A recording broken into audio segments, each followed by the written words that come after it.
Good evening and welcome to the final event of the Ayn Rand Institute's 2002 lecture series. My name is Mark Chapman and I'm the Vice President of Development for the Institute located here in Irvine, California. The Ayn Rand Institute is a nonprofit organization and all of our programs are funded by private donations from corporations, foundations, and through the generosity of many individuals located around the United States and throughout the world. Tonight's lecture has been made possible by these contributors, and with this continued support, we look forward to offering many more of these lecture events. If you enjoyed tonight's lecture and you see the value in promoting the Institute's position on the Middle East conflict to an ever-widening audience, please consider making a contribution on your way out tonight. Thank you. Now, a few brief announcements before we begin tonight's lecture. At the back of the room, we have information about the Institute's programs, as well as free literature on a number of topics for you to take home and read at your leisure. We have an extensive selection of Ayn Rand's books and other publications available for purchase, including videotapes of our previous 2002 lectures, and you can pre-order a videotape of tonight's talk. You can also find out about how to have one of Ayn Rand's speakers at your event, and you can sign up for an introductory evening course on Ayn Rand's philosophy. Finally, we're pleased to announce that our lecture series will continue next year. The first lecture in the 2003 series will begin in February, and we encourage you, if you haven't already done so, to register in the back, and then you'll be on our mailing list, and we'll let you know about the next event when the date becomes available. Our speaker tonight is Dr. Yaron Brook, President and Executive Director of the Ayn Rand Institute. As a nationally recognized expert on current events, including foreign policy issues such as terrorism and the Middle East conflict, Dr. Brook is regularly interviewed by the print, radio, and television media. He also lectures on terrorism and issues related to the Middle East at college campuses throughout the United States, including recent talks at Harvard, Columbia, and UCLA.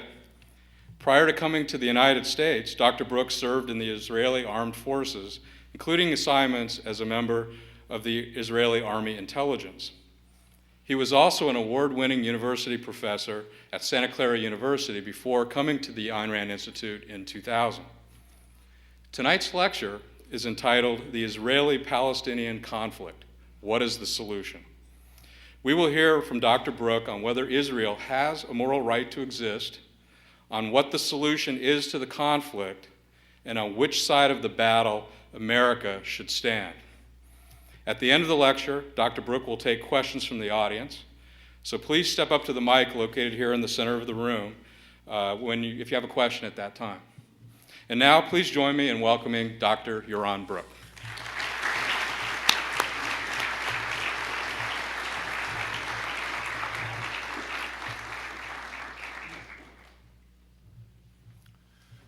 Thank you.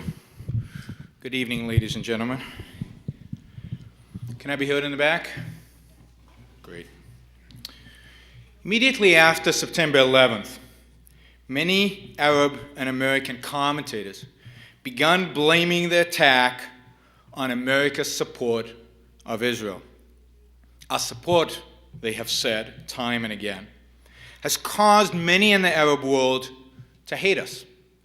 That hatred is justified, we are told, because America has been unfair in its dealings with the Israeli-Palestinian conflict. We have sent the Israelis aid and sold them weapons, which they use to victimize the Arab population. We've been helping the Israelis oppress the Palestinians. For these sins, the argument runs, we are feeling the retribution of the Arabs. And before we deal with Iraq, we must first resolve the Israeli-Palestinian conflict, they say, lest we inflame the Arab world. Now, I believe that there is indeed a connection between the Israeli-Palestinian conflict and September 11th, but that the common explanation that we just heard is false. Yes, America has indeed incited terrorists to attack us, but for reasons other than those commonly offered. I also believe that in our battle against terrorism and against Iraq, resolving the Israeli-Palestinian conflict is crucial. But again, not in the way that these pundits suggest. Now, this is the topic for tonight. What is the appropriate solution for this conflict? Now, as you will see, I do not advocate compromise. I do not advocate appeasement. On the contrary, if America is serious about its war on terrorism, it must encourage Israel to take a first step towards resolving the conflict by destroying Palestinian terrorism once and for all. Now, to understand why I advocate this and what it means in practice, we will first discuss the nature of this conflict. Now, many people understandably are confounded by the Israeli-Palestinian conflict. But the key to understanding this issue is to grasp the importance of morality. I believe that the immoral is impractical, that no practical solution can be divorced from morality. Thus, this conflict cannot be understood, and no solution can be proposed without identifying the moral character of each party and treating that party accordingly. Therefore, I want to step back from the endless newspaper headlines and dig deeper into the conflict. I want to begin by asking the question, who is wrong and who is right? Whom should America support? Having looked at both parties, we then have to evaluate the solution that is being tried today, the so-called peace process. It hinges on the demand that Israel broker a diplomatic deal with its professed enemies. Considering that the peace process started nearly a decade ago, and considering the fierce violence that has ensued since then, one has to ask, why has the peace process failed? Now, many commentators claim that the peace process is good in theory.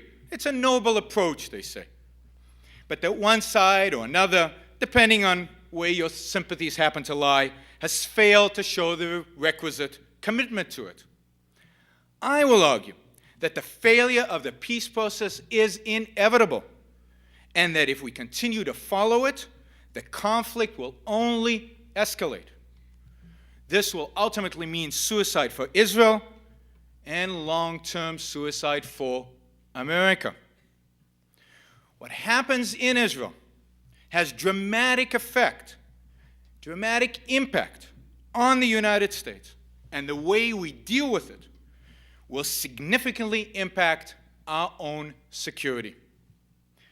As the commentator Daniel Pipes wrote before September 11th, quote, Israel's perceived weakness is now an American problem, and the aggressive euphoria being expressed by the Arab-speaking masses poses a direct danger to the United States, unquote. Now, we saw the magnitude of that danger on September 11th. We see it in the weekly suicide bombings on the streets of Israel. So to begin tonight, I want to expose and consider the premise at the heart of the peace process. The premise behind the demand that Israel and the Palestinians sit down together at a negotiating table. That premise is that Israel and the Palestinians are morally equal. But are they? So let's begin by looking at the conflict, and specifically the moral character of each party involved. In this conflict, which side should America take? Who's right? In essence, does Israel have a right to exist? The answer to that is yes, without question. Now, let me be clear here. Israel's right to exist has nothing to do with ancient or biblical history. It has nothing to do with religious or so-called collective rights. There is no such thing as collective rights, Jewish, Palestinian, or any other. Israel's right to exist lies in that Israel created itself out of nothing. Its founders created a free country in a region dominated by totalitarian, corrupt regimes. Israel's right to exist is based on its moral standing as a free state. Now, when the first Jewish immigrants came to Palestine, it was a barren, uncivilized place. As Mark Twain, who visited Palestine in 1867, wrote, Palestine was, quote, a desolate country whose soil is rich enough but is given over wholly to weeds. A desolation is here that not even imagination can grace with the pomp of life and action. There was hardly a tree or a shrub anywhere, even the olive and the cactus. Those fast friends of the worthless soil had almost deserted the country, unquote. Indeed, at the end of the 19th century, the population was sparse, swamps were everywhere, and over half the territory was desert. The new immigrants bought land, and on that land they built cities. They dried swamps, and they cultivated desert. They brought in irrigation, grew crops, and in general, conquered nature for their own ends. They reclaimed land, built villas, swimming pools, and modern sanitation. They built universities, opera houses, and theaters. To an area of nomadic tribes and subsistence farmers, the Jews brought industry, libraries, hospitals, art galleries, higher education, and the rule of law. In short, they brought Western civilization to a Mideastern hellhole. They transformed Palestine from a backward and sparsely populated piece of land into a thriving, relatively Western, civilized place. Like 19th century homesteaders in the American West, Israel's founders earned the right to the land. They supported themselves. They created a society in which life was not merely a struggle for survival, but one in which men could live in freedom and prosper. It was a society, despite some flaws, that built the foundations that protect and sustain human life. Thus, it was in essence a moral society. Now, what was the reaction of the inhabitants in the area who witnessed Israel's flowering? How did the Arabs of the Middle East respond? For the most part, with violence. Instead of thanking these new inhabitants for the economic prosperity and political freedom that they brought, for the hospitals and universities that they built, from very early on, the Arabs harassed, attacked, and tried to rid themselves of these new immigrants. Now, you might suppose that they had legitimate grievances, such as the widely believed story that the Israelis who came to Palestine before 1948 displaced the Arab population. Now, this is false. Israelis bought the lands they developed or settled on unclaimed land. Indeed, before Israel's founding in 1948, there was an influx of Arabs into Palestine, drawn there by the unmatched jobs and standard of living, generally drawn there by the economic opportunities available in the developing state. With the drying of the swamps, the establishment of utilities, and the building of hospitals, in addition to employment opportunities, the quality of life of the Arab population improved, and with it, there was a significant increase in life expectancy. To the extent that the Arab population in Israel has been willing to accept the values that these Westerners brought with them, they have thrived and succeeded. The material evidence of this is visible in the relatively high standard of living to be found in many Arab villages in Israel, and by the fact that many Arabs, when they returned from visiting their relatives in Syria, Egypt, or Jordan, bless Allah for being born in Israel. These Arabs are far freer in Israel than in any Arab country. They vote, they serve in parliament, they even serve in the Israeli cabinet. Some serve in the Israeli army, fighting to preserve their freedoms. Yet this makes no difference to the rest of the Arab world. In spite of being offered a Palestinian state as part of the United Nations resolution that established Israel, the Palestinians joined the armies of 7 Arab states in war, invading Israel the day it declared its independence in May of 1948. Since then, Israel has been under constant attack from its Arab neighbors. It has fought 5 bloody wars, all in self-defense. Now, given that the Arabs are far better off under Israeli rule than in any other Middle Eastern country, given that they have no real objective historical grievances against Israel, why do they not try to emulate Israel's success instead of attacking it? What is their motivation? Now, when a person sees that a different culture can produce a much better life, greater knowledge, greater comfort and security, greater respect for the individual than his own culture, he has 2 choices.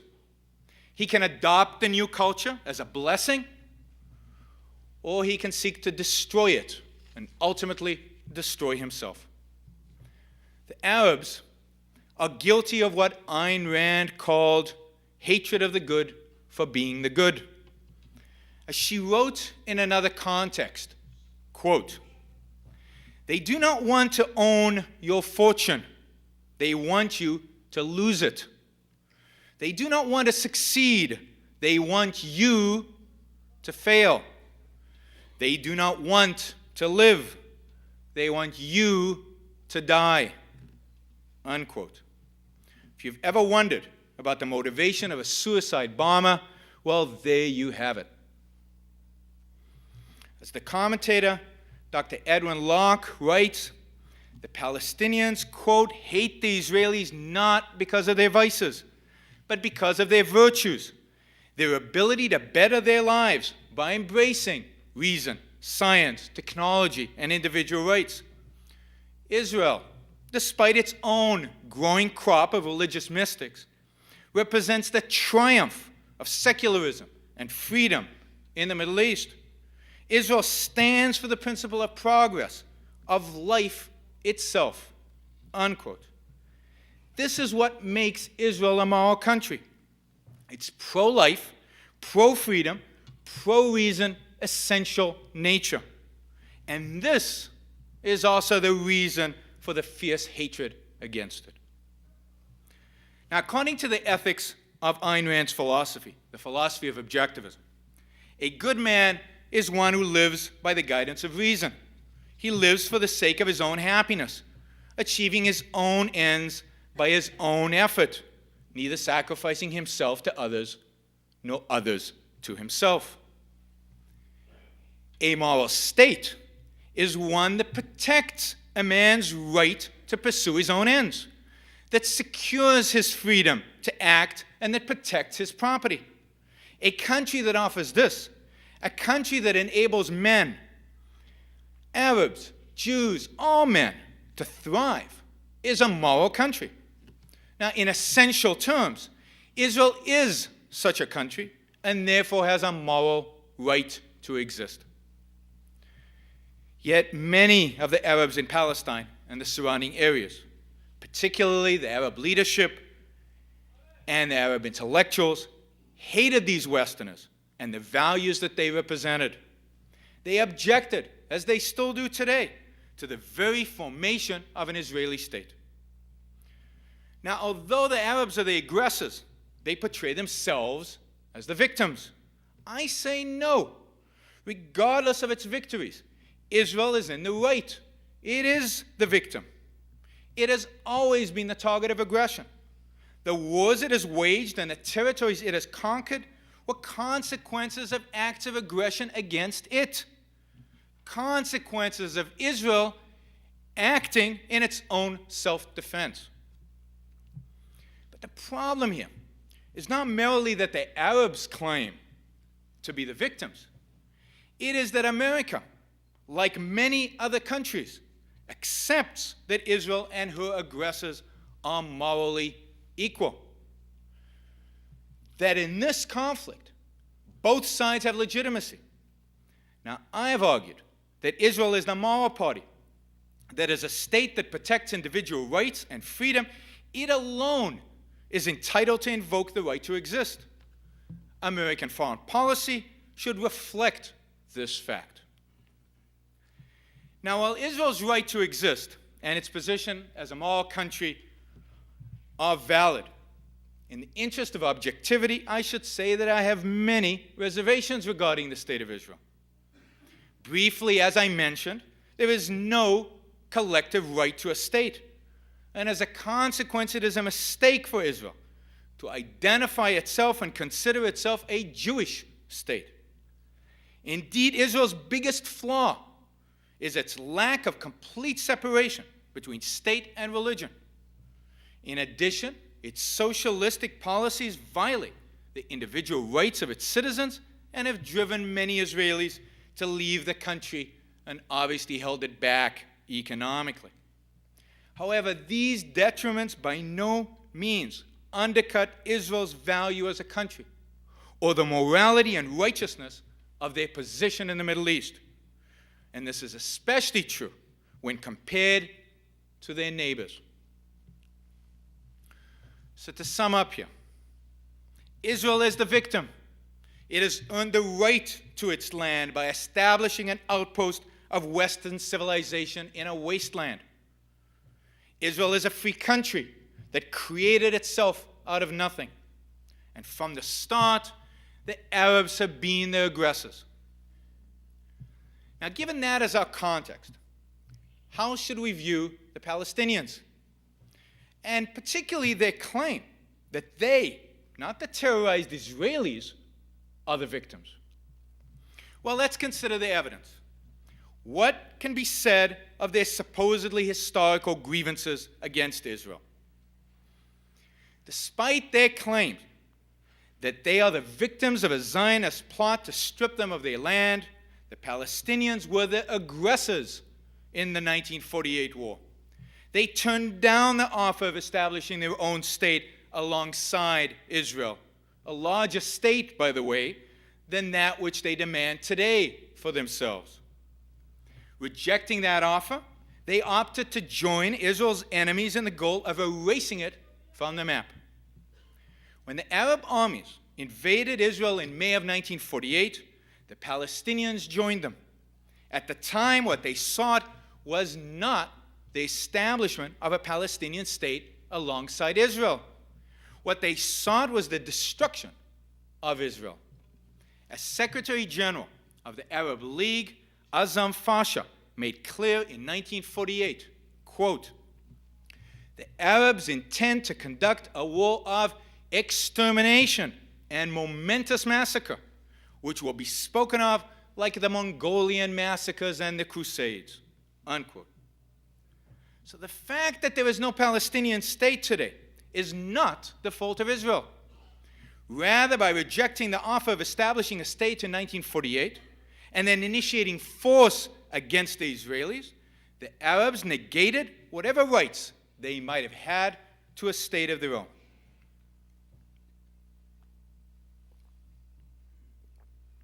Now, what about the claim that the Palestinians were displaced, turned into refugees by the Israelis in the 1948 war? The large majority of Palestinians fled out of fear of the violence their own leaders were initiating. Many, particularly the community leaders, the rich, and the intellectuals, fled before any hostilities begun. It was not necessarily the Jews they feared, but the conflict itself. In some cases, Palestinians left their home because of coercion by their own leadership. While Israel did occasionally drive out small numbers of Palestinians, this was due mainly to unplanned military considerations. Indeed, the dominant attitude among Palestinians at the time, in the late 1940s, early 50s, was that they had been victims of their own leadership, who had deserted them and had promised them a quick return home, rather than victims of Israeli hostility. As the historian Yoshua Porat writes, quote, "The 1948 war was launched by the Arabs, who rejected the United Nations partition solution. Those who begun the war are responsible for its consequences, including the expulsion of Arabs from places where their continued presence could have constituted a mortal danger to the young state of Israel fighting for its survival." Unquote. Also note that Israel offered to take back 100,000 Palestinian refugees in 1949, but that offer was rejected by the Arab states. Since then, these same Arab states have done nothing to help these refugees. They have treated them poorly and used their existence as a political tool and for public relations.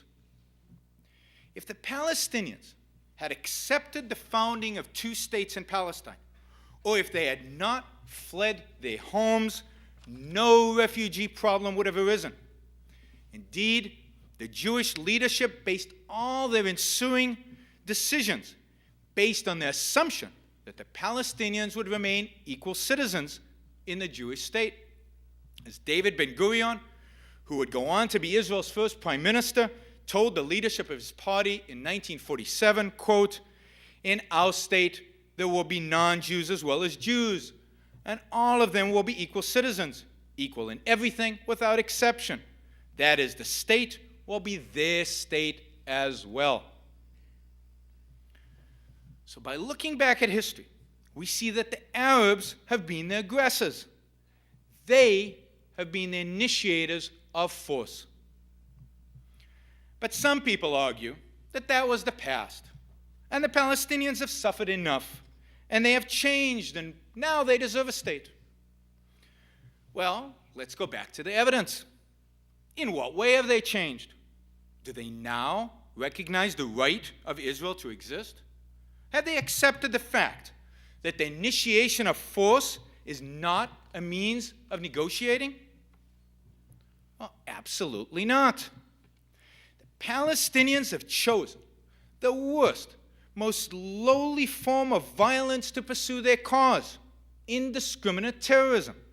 And for their leaders, they have chosen some of the bloodiest terrorists in history. Yasser Arafat and the Palestinian Liberation Organization have a long history of terrorism and violence. Over a span of 35 years, Arafat and the PLO have been responsible for the deaths of thousands of Israeli, American, Lebanese, and Palestinian civilians.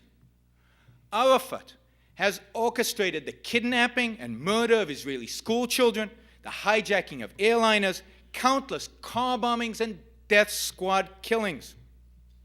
In recent years, Arafat has been using Hamas and Islamic Jihad as the arms of terrorism, while he has pretended to be a peacemaker. Every Israeli compromise has been met with more violence.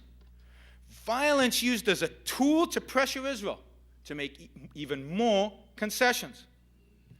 Indeed, a Palestinian state under current conditions spells doom for Israel, because any such state will serve as a beachhead for terrorist activity against it.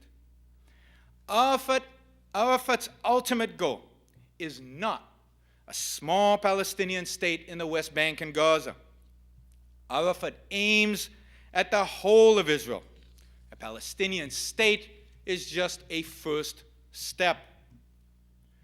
The desire of the Palestinian leadership not to make peace with Israel, but to erase it from the map, is made further evident when one listens to the radio stations sanctioned by the Palestinian Authority, or when one reads the textbooks from which the Palestinian children are being taught.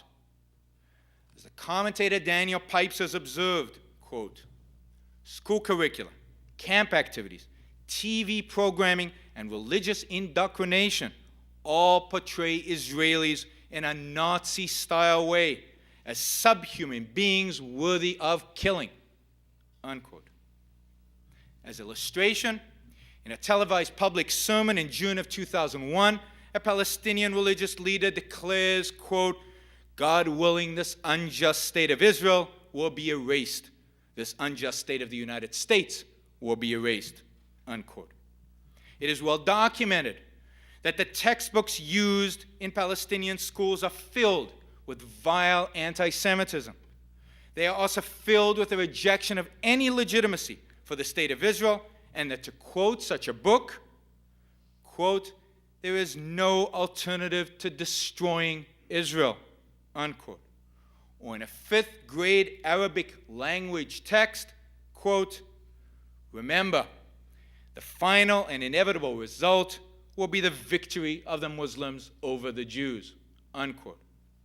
And on a popular children's TV show on Palestinian TV, a little girl sings in Arabic, quote, oh, sing my sister constantly about my life as a suicide warrior, unquote, as a teacher cheers on, bravo, bravo. Now, these are a few of the many, many examples of the fierce hatred with which the Palestinian schools indoctrinate their youth.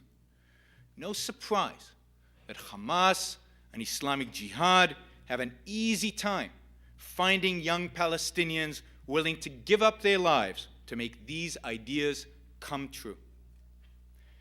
Thus, there is every reason to believe that the Palestinian leadership views a state in the West Bank and Gaza as just one step towards the complete annihilation of the state of Israel. Indeed, Arafat himself has repeatedly said to his own people that any compromise with Israel is just one step towards the ultimate goal of an Arab-Palestinian state that replaces Israel. His continued sponsorship and use of terrorism and rejection of any deals proves, I think, his ultimate goal. By choosing the road of violence against peaceful, free countries and preaching the virtues of violence to young Palestinians, Arafat and his regime has forfeited any legitimacy, any claim they might have had to a country. Only a morally bankrupt world would grant such a man the Nobel Peace Prize as they did in 1994. But some say that the violence is all the result of the occupation. If given a state of their own, things would be different. Well, what can we expect if they have their own sovereign state? Can we expect a peace-loving, freedom-loving Palestinian country? Will it share the West's respect for the rights of its own citizens? Well, let's consider the track record of the current Palestinian Authority, the temporary governing body of the Gaza Strip and West Bank territories. Arafat is dictator of the Palestinian Authority in everything but title. Palestinians live in constant fear of having their property arbitrarily confiscated by Arafat's corrupt police. Laws prohibiting free speech are common and are enforced brutally. To silence those who oppose him, Arafat shuts down radio and TV stations. Indeed, Palestinian media that was free to express itself under Israeli rule is now forced to toe Arafat's party line. When Palestinian journalists stray, they are detained, tortured, and sometimes murdered. Hundreds of dissenters of all stripes have suffered such a fate under Arafat's regime. In recent reports, the media have finally focused on another form of barbarism that the Palestinian authorities are engaged in: the torture and murder of so-called collaborators. Just a couple of months ago, a middle-aged mother of 6 and her niece were brutally tortured and murdered by the authorities for supposedly collaborating with Israel. How did they know that this woman was a collaborator? Because a relative, under extreme torture, accused these 2 women. Now, this has been going on for over 10 years in the West Bank and Gaza, where even selling land to a Jew is reason for execution. Arafat's current regime is barbaric and oppressive. One can logically predict that conditions in an independent Palestinian state would be worse than they presently are, since they will not be under such fierce international scrutiny. Viewed in this context of dictatorial rule, the alleged right of Palestinians to self-determination is groundless. No group has a right to its own state if what it seeks is a dictatorship. Arafat's Palestinian self-determination really means more of Arafat's despotism. It means granting legitimacy to a state that is utterly hostile to its own citizens. As Ayn Rand wrote, quote, "The right of the self-determination of nations applies only to free societies or to societies seeking to establish freedom. It does not apply to dictatorships. Unquote, the only legitimate reason to found a new state is to escape tyranny and secure freedom." Thus, America's founding fathers rightly fought for independence from England's oppressive rule. The United States was founded on the recognition of individual rights. What the Palestinians desire, however, is the right to be rightless serfs in a state run by a ruthless dictator. Nobody has the right to create such a state. Palestinians would be better off staying under Israeli rule, as some Palestinians admit when safe to do so, where their rights are protected to a much greater extent than under the Palestinian Authority's authoritarian regime. Indeed, Palestinians rely on the relative economic freedom and prosperity offered in Israel to make a living. They protest every time Israel closes its borders, and they are out of work. In contrast to what has been achieved in Israel, the Palestinians have created nothing, not under Jordanian rule pre-1967 and not since. Israel offers Palestinians more precious values than economic ones. What Arab country gives its inhabitants the liberty to protest, to publish articles and books opposing the government, as many Jews and Arabs do? What Arab country has free elections or a judicial system in which all are treated equally before the law? In what Arab country can so-called occupied people rely on the law and protest their fate all the way to the Supreme Court, as those Palestinians under Israeli control still can? No Arab country does these things. In Israel, Palestinians have more freedom and more economic opportunities than in any other Arab country in the world. And then they could possibly expect in a future Palestinian state run by the PLO or some other dictatorial group. If the choice is between a Palestinian state run by terrorists like Arafat and remaining under Israeli rule, the latter is by far the better option.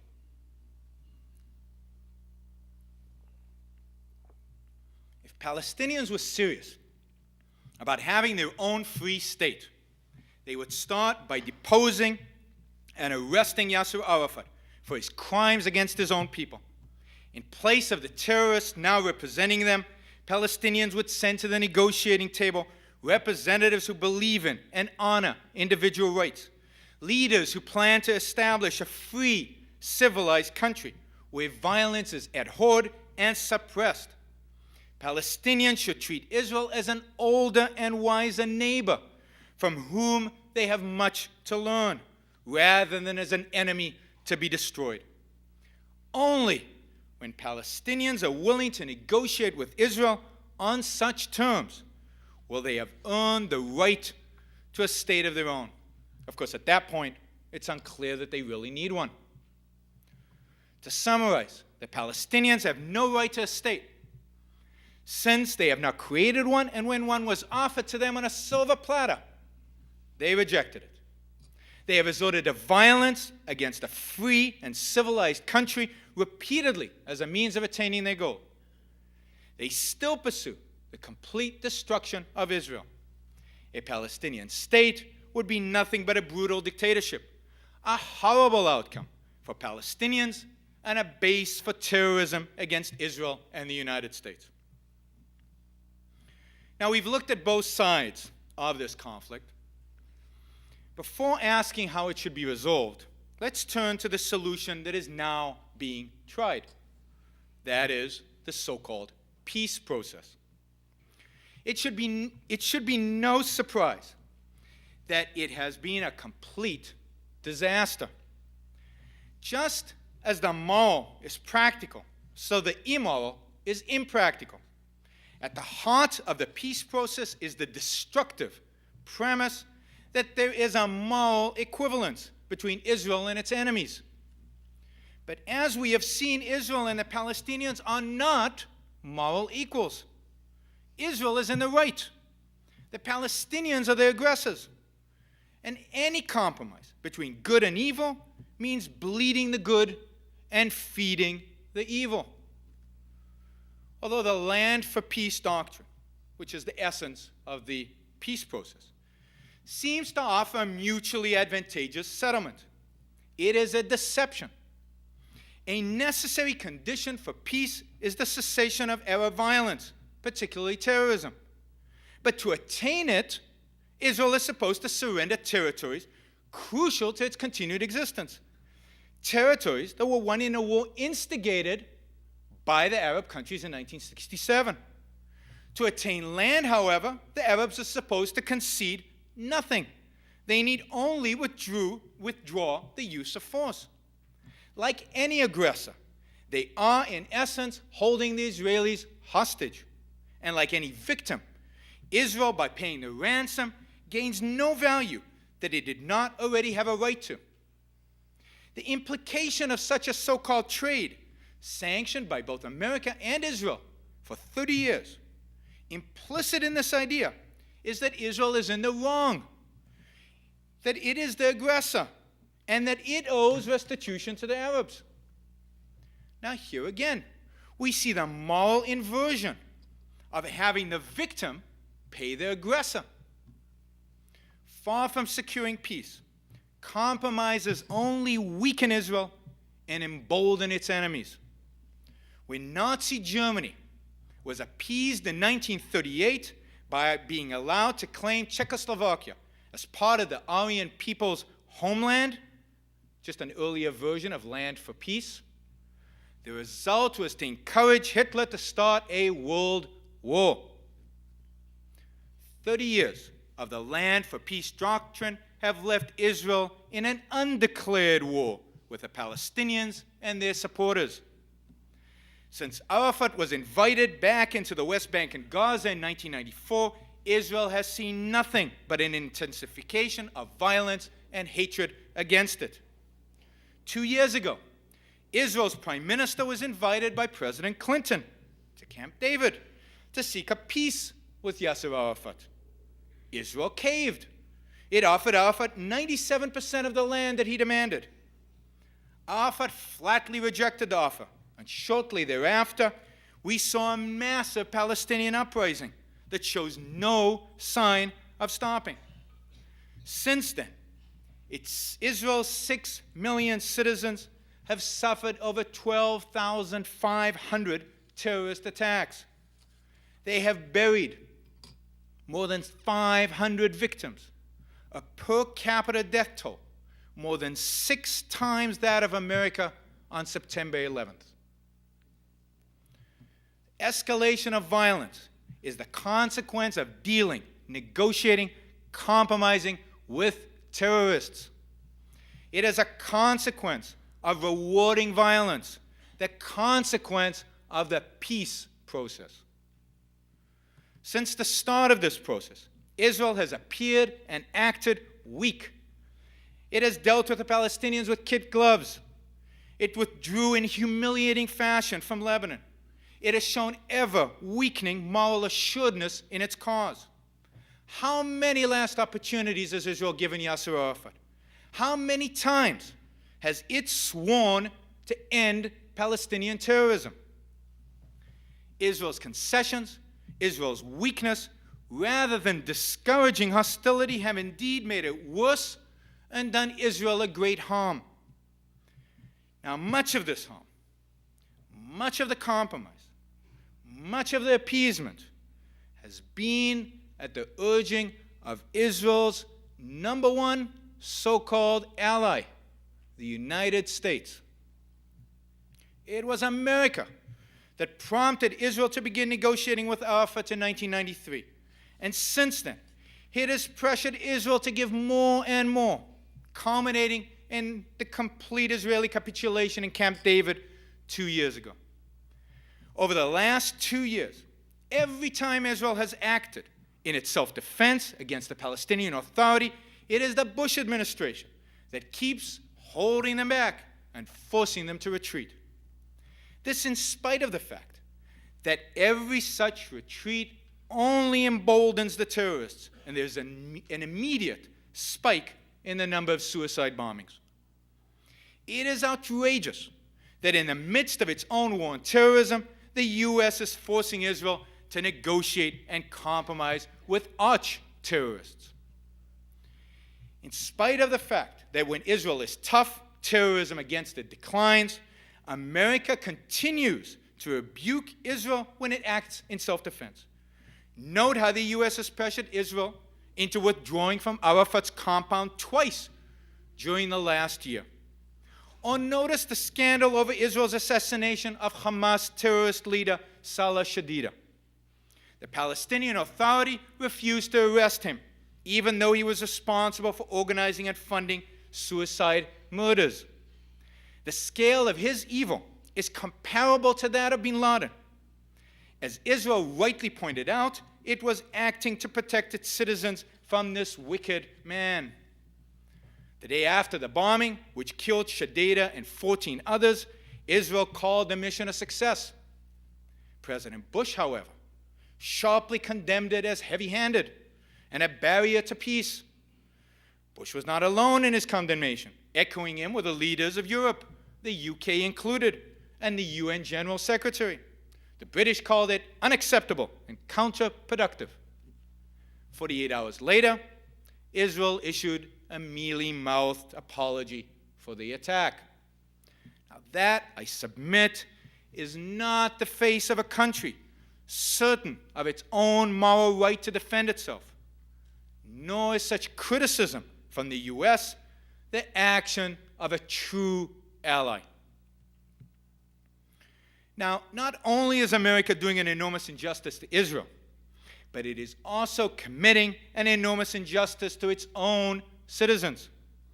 By weakening Israel, America has damaged its own national interest. America has been propping up regimes around the Middle East that have supported terrorism and anti-American actions. It has done nothing in response to Islamic terrorism against U.S. interests. And how could it, when for years it has been telling Israel that it had no right to do the same? The U.S. has sacrificed its Western ally, the one island of civilization in the Middle East, in the name of what? In the name of appeasement, in the name of short-term pragmatic gain. America has hoped for decades that if it is nice to the Arabs, they will support America. They have hoped that by bringing pressure on Israel, by arming the Egyptians, the Saudis, and the Jordanians, that they would gain friends in the Middle East. They hoped that this will secure the oil supply and reduce the threat of terrorism. Well, this has failed. The tragic fact is that America's relationship with Israel did make September 11th possible. Evident in our advice to Israel, in our advocacy for the peace process, in our endless calls for Israel to appease its enemies, evident in America's actions is our own moral weakness. Bin Laden had ample evidence to believe that the U.S. would not retaliate in any significant fashion. After all, haven't we for decades told Israel to appease a terrorist regime? If Arafat, the father of international terrorism, could be invited to the White House, what would America possibly do to other terrorists? If America stopped Israel from retaliating against Arafat, how could it morally justify retaliating against its own terrorists? If Israel is unjustified in assassinating Hamas terrorist leaders, how can America justify assassinating its own terrorist nemesis? This hypocrisy, this double standard, can only weaken America's moral confidence in its war on terrorism and embolden its enemies. American pressure on its Western ally to compromise and appease can be interpreted in only one way: that America holds compromise and appeasement as supreme, that if attacked, it is likely to negotiate rather than retaliate. Indeed, just as we forbid Israel to retaliate against terrorist attacks, so we have done nothing in response to Islamic terrorism against U.S. interests for decades. Do you recall what we did in retaliation for the attacks on the USS Cole, or the bombing of the U.S. embassies in Kenya and Tanzania, or the bombing of the Marine barracks in Saudi Arabia, or the first attack on the World Trade Center in 1993, or the bombing of Pan Am Flight 103, or the suicide murder of 244 Marines in their barracks in Beirut in 1983? Do you recall what we did? Well, probably you don't, because we did nothing. Thus, not only is America seen to be a paper tiger based on its actions, in fact, it is a paper tiger. As the commentator Norman Podhoretz writes, quote, "The sheer audacity of what bin Laden went on to do on September 11th was unquestionably a product of contempt for American power. Our persistent refusal for so long to use that power against him and his terrorist brethren reinforced his conviction that we were a nation on the way down, destined to be defeated." Unquote. Bush's announcement after September 11th that he supports a Palestinian state further undermines his credibility in the fight against terrorism. How can he, on the one hand, reward an arch-terrorist and create a new terrorist-sponsoring state, and on the other hand, claim to seek the eradication of all terrorism from the world? Now, this hypocrisy is not missed on the Arab world or by people like bin Laden, and is viewed as further evidence of American weakness and corruption. A year ago, President Bush proclaimed an ultimatum to the world: either you are with us or you are with the terrorists. Although Israel is clearly with us, we have all too often treated it as if it were against us. America, its critics say, owes September 11th to its support of Israel. Yes, America's short-sighted, unprincipled support of Israel has in fact done untold harm to Israel and untold harm to American interests, both abroad and at home. Our failing was that we did not provide Israel, the true victim in the conflict, with enough support. Our failing was that we were moral cowards. We feared declaring one side of the conflict evil and the other side good. Being moral cowards in politics means that we counsel and practice appeasement towards our enemies. Terrorists can smell our weakness. That they struck us is no surprise. Our failings have invited such attacks. There is no such thing as a peace process. Peace cannot be achieved by the just compromising with its enemies. Peace requires that the perpetrator of violence, the initiator of force, stop all acts of aggression and prove over time and with unequivocal evidence that it has truly forsaken violence. Only then can peace be discussed. Every attempt in history to circumvent this requirement has landed in disaster.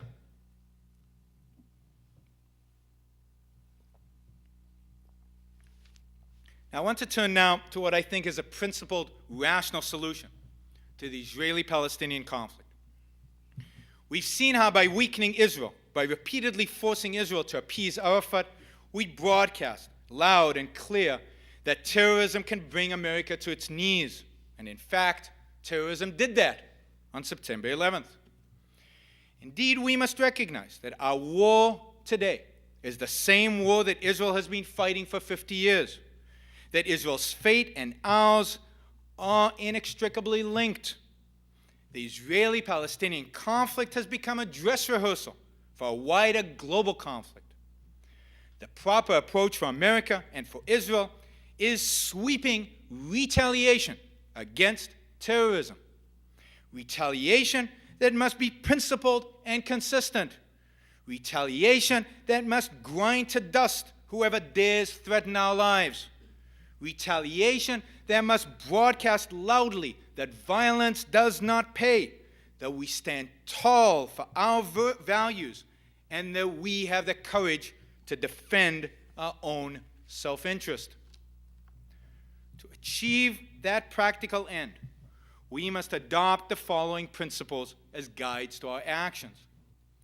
First, let's look at what Israel should do, and then at the U.S. Israel must recognize the morality of its cause, the fact that it is the victim, that it is in the right. It must recognize that the current Palestinian leadership is evil, that it seeks death and destruction, that there can be no compromise with such men. Thus, Israel must cease all negotiations with the Palestinians. Compromise between the good and evil means that the good is sacrificed to the evil, that the innocent are bled to feed the guilty. We see the consequence of such compromises daily in the blood that flows in Israel's streets. Just as it would be suicidal for America to compromise with bin Laden by letting him achieve a partial destruction of the United States, so it is suicidal for Israel to compromise with the Palestinians. Israel must recognize its right to defend itself. In this conflict, it is acting in self-defense against a brutal enemy. It has the moral right and obligation to use whatever force is needed to quell the violence and neutralize the dangers from the Palestinians. One cannot reason with someone bent on a suicide bombing. One has to destroy him before he causes harm. The U.S. must allow and encourage Israel to destroy Palestinian terrorism once and for all. Israel must recognize that it is the Palestinians that initiated the force, that they are the villains, and that Israel owes them nothing. Whatever right the Palestinians might have had to a state of their own, they have negated by their own actions. If the Palestinians are serious about peace, they must prove it, not only in words but in action. They must mature politically. They must show that they respect individual rights. The Palestinians must demonstrate that they are capable of peaceful coexistence with Israel, not merely for 7 days, as some of the peace process advocates used to hope for. No, the Palestinians must demonstrate their long-term commitment to peace. Insofar as the Palestinians demonstrate their willingness to live in harmony with Israel, to respect the rights of its citizens, and to abide by the rule of law rather than the rule of the jungle, only to that extent should Israel contemplate negotiations. Negotiations are appropriate only when both sides agree on the basic premise that persuasion, not force, is the proper means of dealing with men. Only when the aggressors, the Palestinians, have shown a well-founded, unqualified commitment to peace will it be appropriate to consider them as negotiating partners. But to do all this, Israel needs America's support. Not financial or military, but moral and diplomatic. This is necessary for Israel, but equally necessary for America in its war. Ultimately, a strong, confident Israel is vital to U.S. interests in the Middle East. It is crucial to the battle against terrorism, to the elimination of unconventional weapons in the hands of despots like Saddam Hussein, and to the protection of the flow of oil from the Middle East. America's unequivocal support of Israel will send a message that we support our allies in deeds, not just in words, that we support the Western values that our allies share with us. More fundamentally, by supporting our allies on principle, we broadcast loudly that we oppose terrorism absolutely, on principle and in action. The U.S. must make it clear that it does not view Israel and its Arab neighbors as morally equal. Israel is a free, Western, and peaceful state, and as such is America's only true ally in a region dominated by despotism. Only Israel shares America's values and can be counted on in a true crisis. The quality of our alliances with such countries as Saudi Arabia and Egypt is now being made clear during this current crisis. These are regimes we cannot trust. These are regimes that have been turning a blind eye to Islamic terrorism against the West, and in some cases are actually financing that terrorism. America's moral evaluation must be made explicit and clear. America should also make sure that Israel maintains its military superiority in the area. This can be achieved by eliminating the military assistance America provides Arab countries like Egypt. It is important to the U.S. that Israel be perceived by the Arab world as strong, indestructible, and supported 100% by the United States. Especially after September 11th, America must assert itself in the Middle East. As part of our war on terrorism, the United States must, at a minimum, seek out and capture and kill terrorist leaders wherever they might be hiding. America must take out regimes that support, sponsor, and finance militant Islamic terrorists. They should start with Iran, the ideological bastion of militant Islam and the #1 supporter of terrorism in the world today. And also a country, by the way, where there is a pro-Western revolution in the making. But regimes in Syria and Iraq must also be dealt with. They must either stop supporting terrorism and developing weapons of mass destruction or suffer the consequences. And even Saudi Arabia, America's so-called ally, must be confronted and forced to halt its financing of terror. Where possible, pro-Western and, if possible, representative governments should be encouraged to replace these regimes. A U.S. that unequivocally supports Israel and that pursues its interests confidently and forcefully in the Middle East will gain respect in the Arab world. It will be perceived as a power that should not be fooled with. It will show the world that we are committed to the values of Western civilization, that we will defend them to our last breath, and that we will not yield. Such uncompromising commitment to freedom and to Western values is our most powerful weapon. Ultimately, peace will come to the Arab world, to the Middle East, only when they adopt Western values. The values of reason, individual rights, and freedom. Until the Arab populace is free of political enslavement by their own governments, and free from the mysticism of Islamic fundamentalism, no peace is going to be possible. Only when the Arab world experiences the equivalence of the Renaissance, a rediscovery of reason, will it rise above its Middle Ages culture. Whether they like it or not, the solution to Arab poverty, to Arab political plight, to Arab frustration is the West and what it represents. Not the West's destruction, as bin Laden suggests, but the West's victory, the adoption of the West by the East. But for this to happen, we in the West must first believe in our own values. If we continue to reject our own Western heritage, we can expect little from the rest of the world. A rediscovery, a renaissance of reason is first needed here.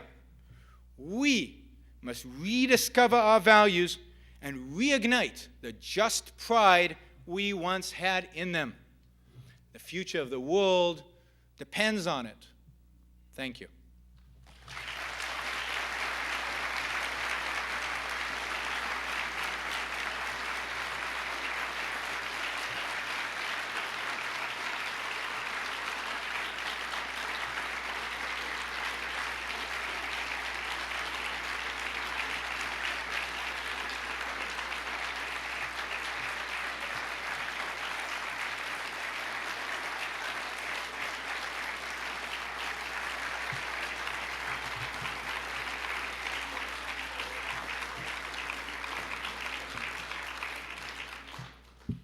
Thank you.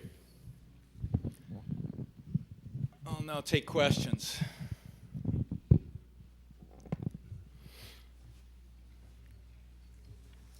My name is Yaqub Saba. I am a victim of Israel. My town is Lidda, which is now Lod. Yes, the Israeli invaded my town in 1948 in July. And they took me for 3 days to work with the army. And then when I come back to my home, I didn't find my family. They all been evacuated. Then I told the officer, yes, I want to stay here. Where is my family? They told me, we want your home for the Jews. We want you. Therefore, I am victim of the Israelis. Now you mentioned all the Israeli what goods. Who bombed the King David Hotel?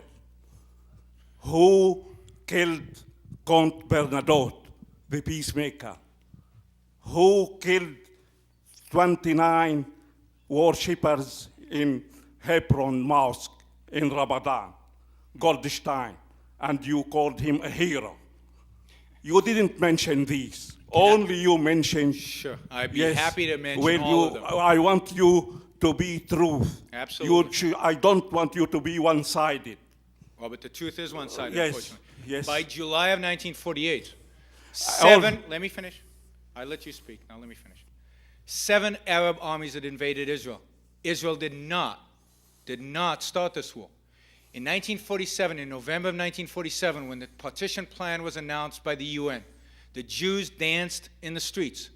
The Arabs met to devise a plan to eliminate the Jews, to drive them into the sea.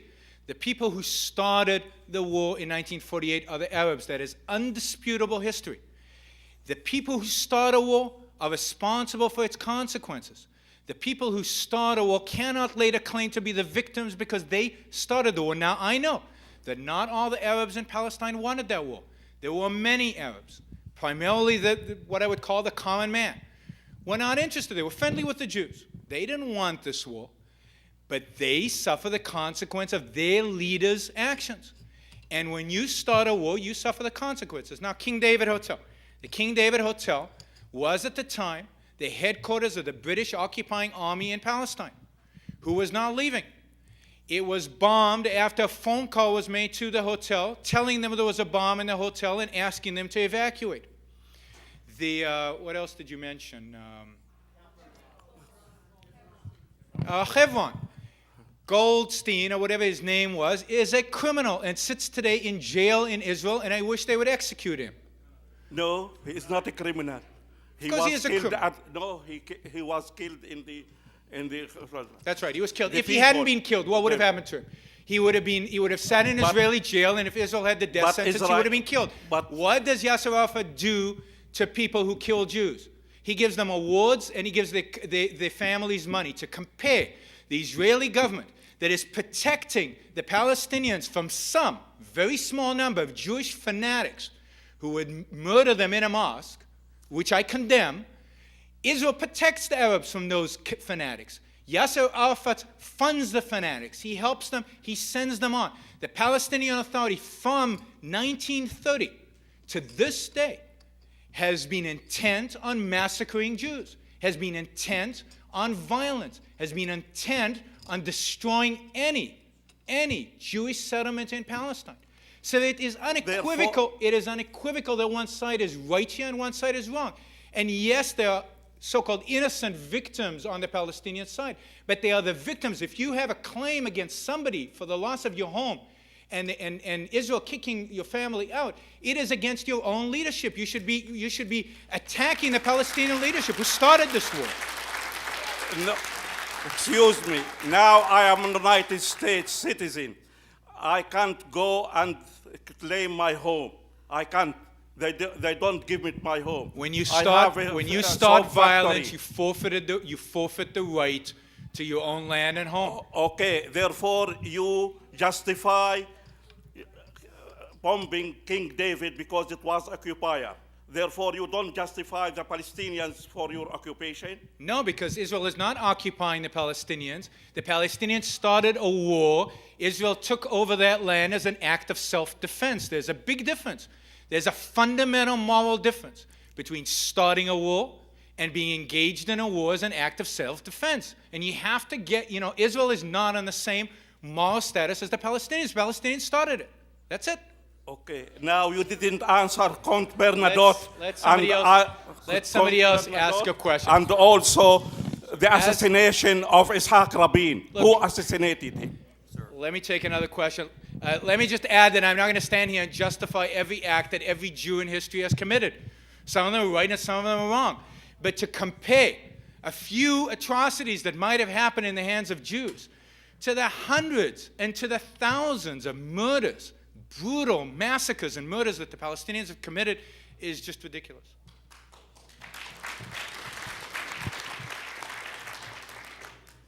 Yes. My name's Stephen Roble. I'm a junior at UC Irvine. And I actually have a question regarding your consideration of terrorism as our enemy. I realize what you said about the Palestinian state being a supporter of terrorism and the fact that we should support Israel in their war on terrorism. However, I fail to see how there's any way that we can wage a war on terrorism itself, as it's more of an ideology than a nation that we can point a finger at. And actually, since it seems to be fed on our reactions to it, it seems that we're giving them what they want by bringing a war to these countries. And why would it not be more strategic to starve them of this attention that they crave in bringing these terrorist attacks on us, instead of it's a good question. I spent bringing a traditional war? I spent a whole hour discussing this in a talk I gave a few months ago. Let me start by agreeing with the fact that I don't think our war is against terrorism. Our war is against a particular ideology. I think, in particular, militant Islam. That is what the war is about, and I wish the Bush administration had the guts to say that. The way you fight an ideology is by destroying its leaders. The way you fought, we didn't fight Germany in World War II. We fought the Nazi ideology. How did we destroy the Nazi ideology? By destroying the Nazis. How do you destroy militant Islam? Well, you start by with the countries that are ruled by militant Islamic leaders. Iran, Saudi Arabia, and others. You start by attacking them. And then you attack those regimes that support terrorism, whether it be Iraq or Syria or other countries. But you have to identify militant Islam as the enemy and then go out and destroy it. And it's not hard to do. It is false to assume that terrorists do what they do for the sake of attention. These are not spoiled little 3-year-olds that you should ignore because they're having a tantrum. These are bloody murderers who are not bent on achieving world attention, but are bent on destruction of their enemy. The suicide bombers in Israel are not doing it for the press. They are dying. They are doing this to kill as many Israelis as they can, to demoralize Israel systematically, and to bring about the defeat of the state of Israel. That is their purpose. The purpose of the people who flew, of the monsters who flew those airplanes into the World Trade Center and the Pentagon September 11th was not to be in the headline of the New York Times. Their purpose was to destroy the Pentagon and the World Trade Center, and ultimately to destroy the United States. And they counted on the fact that the United States would not retaliate, because we'd never retaliate for the USS Cole. What did that get us? We didn't give them any attention. We buried it in page 3 after a while. They got no attention. What did they do? They came right back and did something bigger. We didn't do anything about the bombing of the embassies. We ignored that. So did they stop because they weren't getting attention? No. They came and did something bigger. Every time you ignore this, it'll get worse and worse. And indeed, in my opinion, we have done very little in response to September 11th. Our response has been pathetic.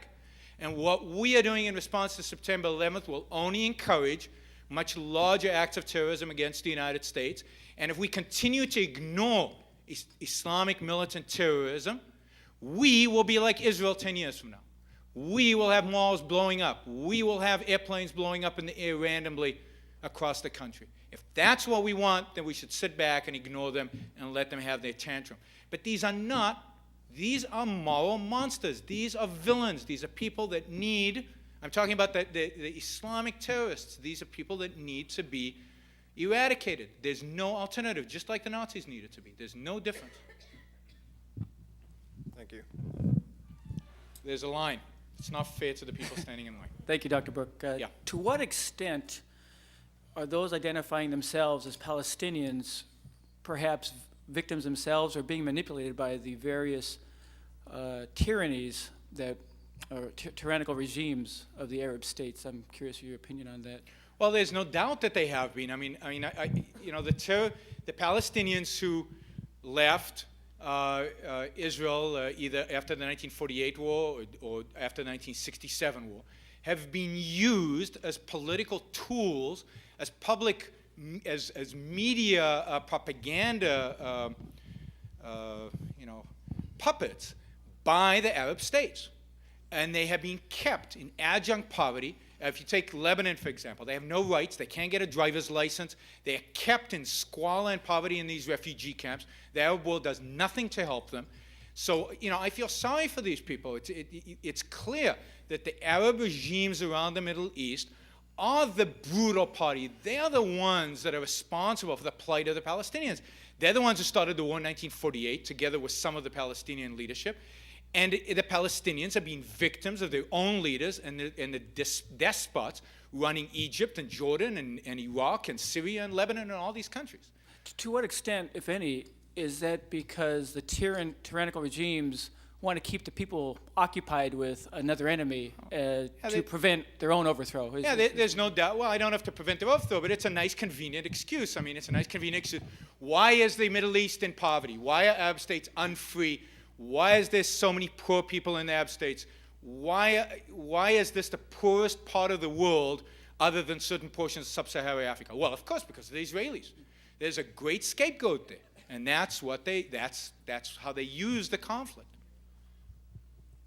Let me also note that Jordan occupied the West Bank up until 1967, and Egypt had the Gaza Strip up until 1967. There was no talk of Palestinian state back then. There was no consideration. And indeed, when the 7 Arab states invaded Israel in 1948, the Jordanians, the Syrians, and the Egyptians certainly didn't want a Palestinian state. Syria wanted a greater Syria. Jordan wanted a port in the Mediterranean, and Egypt just wanted more land. Yeah. We know that Saddam Hussein promised, and is paying probably, $25,000 to families of each suicide bomber, and we condemn him. We know that Saudi Arabia pays money, although they denied it, but it's a fact that they pay money to suicide bombers, and we condemn them.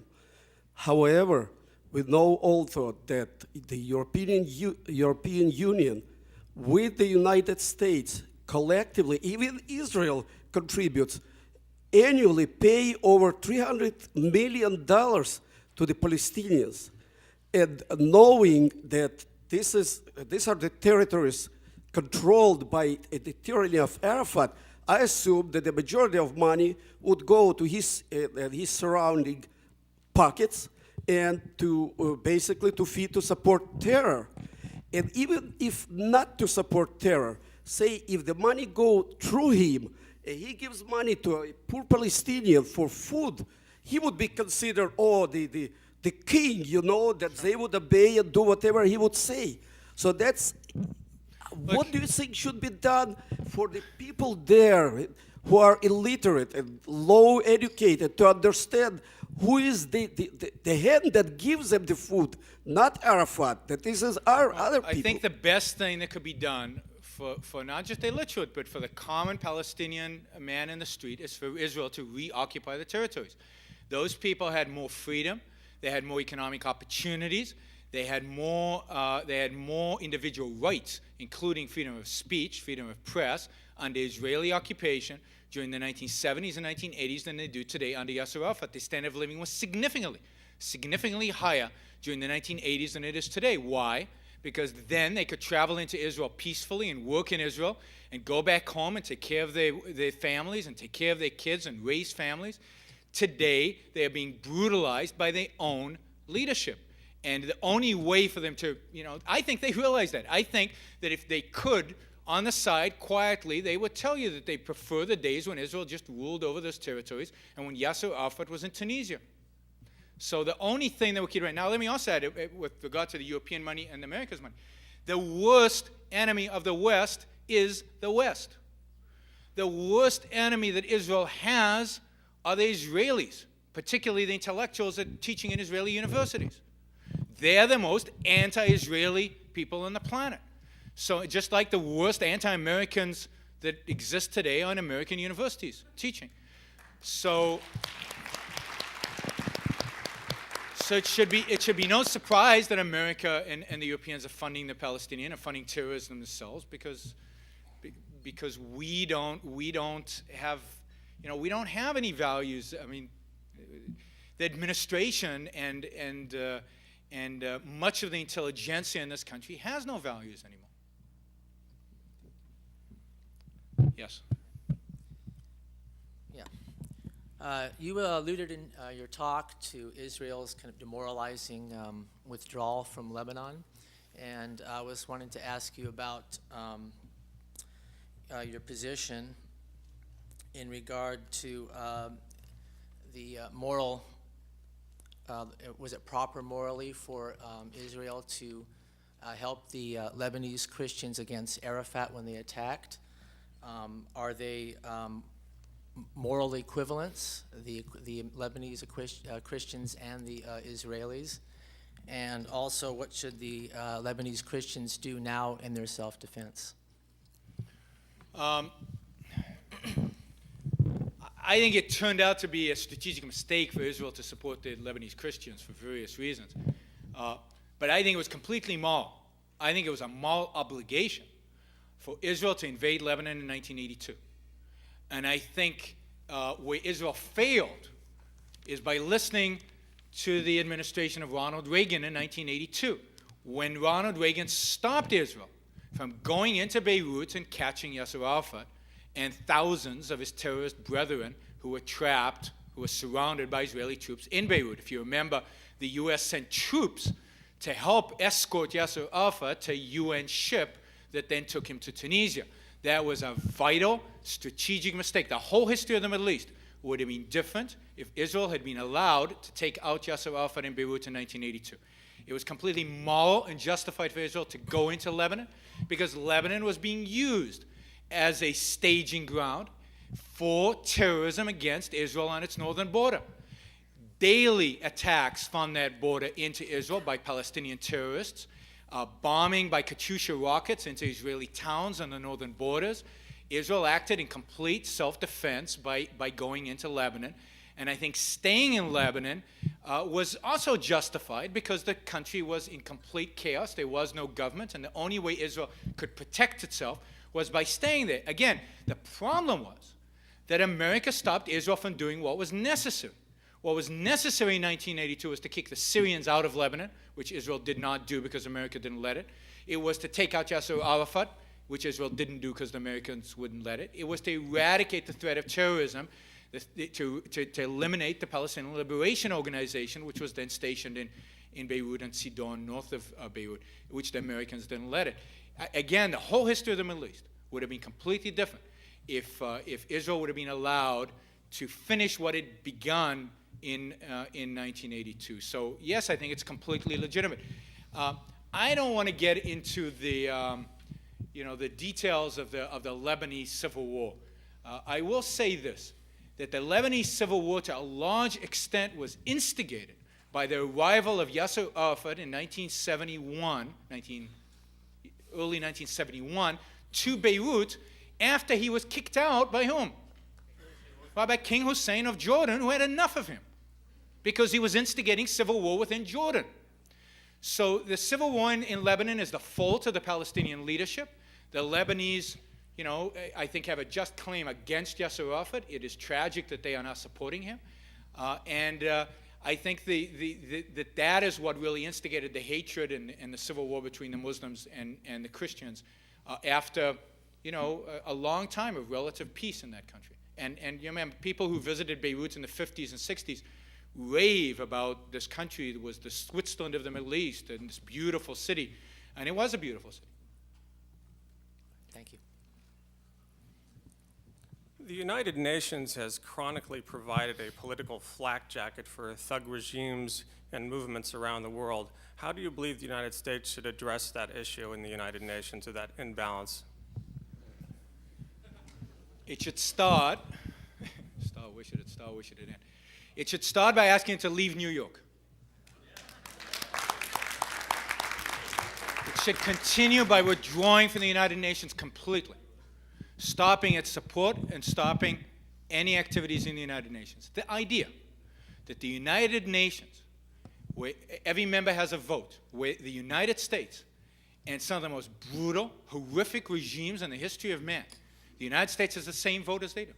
They're equal partners in this idea. The idea that a country like the United States is an equal partner in an organization as a country like it used to be the Soviet Union, or today China, or Syria, which sits on the Security Council. Syria, one of the most brutal regimes in the 20th century, sits on the Security Council side by side with the United States. The United States have to ask the Syrian permission to go to Iraq, to act in its own self-defense. I think it's an abomination. The United States should, as I said, the United States should withdraw from the United Nations. And I think the idea that an American president goes to the United Nations and grovels before it to ask permission to act in our self-interest. We elected him, not the citizens of 100 or 250 different countries. We elected him. His responsibility is to act in our self-interest, and he does not need the permission of the rest of the world to do so.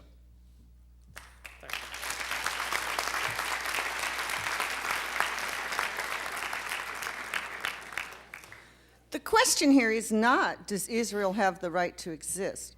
The question is, does Israel, backed by the only remaining superpower on this planet, have a right to completely suspend habeas corpus, due process, trials, and convictions, and wantonly annihilate and kill people based on whims, which is what we see going on in Israel right now. It's my turn to speak. I've listened to you for over an hour and a half. Let me answer. It's not your turn to speak. It's mine. Let me answer, and then you can ask your question. I assume you have one. What is your vision of peace? Israel, let me finish. Israel, you can ask that in a second. Israel does not do the things that you've just stated. As I said, I read it every day in the paper. Well, every single day. I There's wouldn't no believe- due process. First of all, I wouldn't believe process. what you read in the paper. It is distorted. The U.S. press, counter Yes, to the press popular is belief, is extraordinarily No. pro-Palestinian. Let me finish. What's I did distorted not- is your views, and I- this venom is what I is did going to not- continue I to did get your not- people bombed I out of did existence. not interrupt you. If you look at the last 10 years, Let me finish. and your Let- solution is to let me annihilate these finish. people. It's not to annihilate these people. I specifically said who should be annihilated. Over and over again.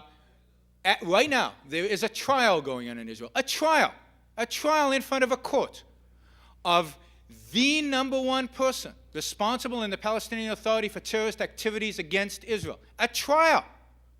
What would happen to that person in Syria or in the Palestinian Authority under Yasser Arafat or in Jordan? He would have been shot.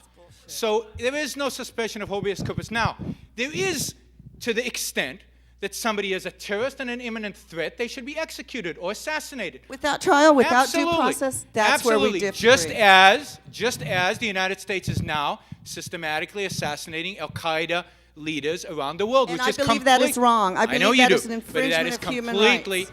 justified. Every citizen of this planet, Americans No. need to work People to who want to extend kill our you- rights to all people the who want to inhabitants kill- of the planet. Pe- What this man is speaking and where he is leading is totalitarianism. I- And if you look at the settlements that have been built in these areas over the last 10 years, No, this is not, listen, clearly this they is are an trying example to of what annihilate happens these with people who I don't am for respect peace, individual I am for rights, human rights. including property rights. This is my event, not have no yours. vision of- I paid for this hall. You You want did to- not. I did not come to listen to you, and neither did these people.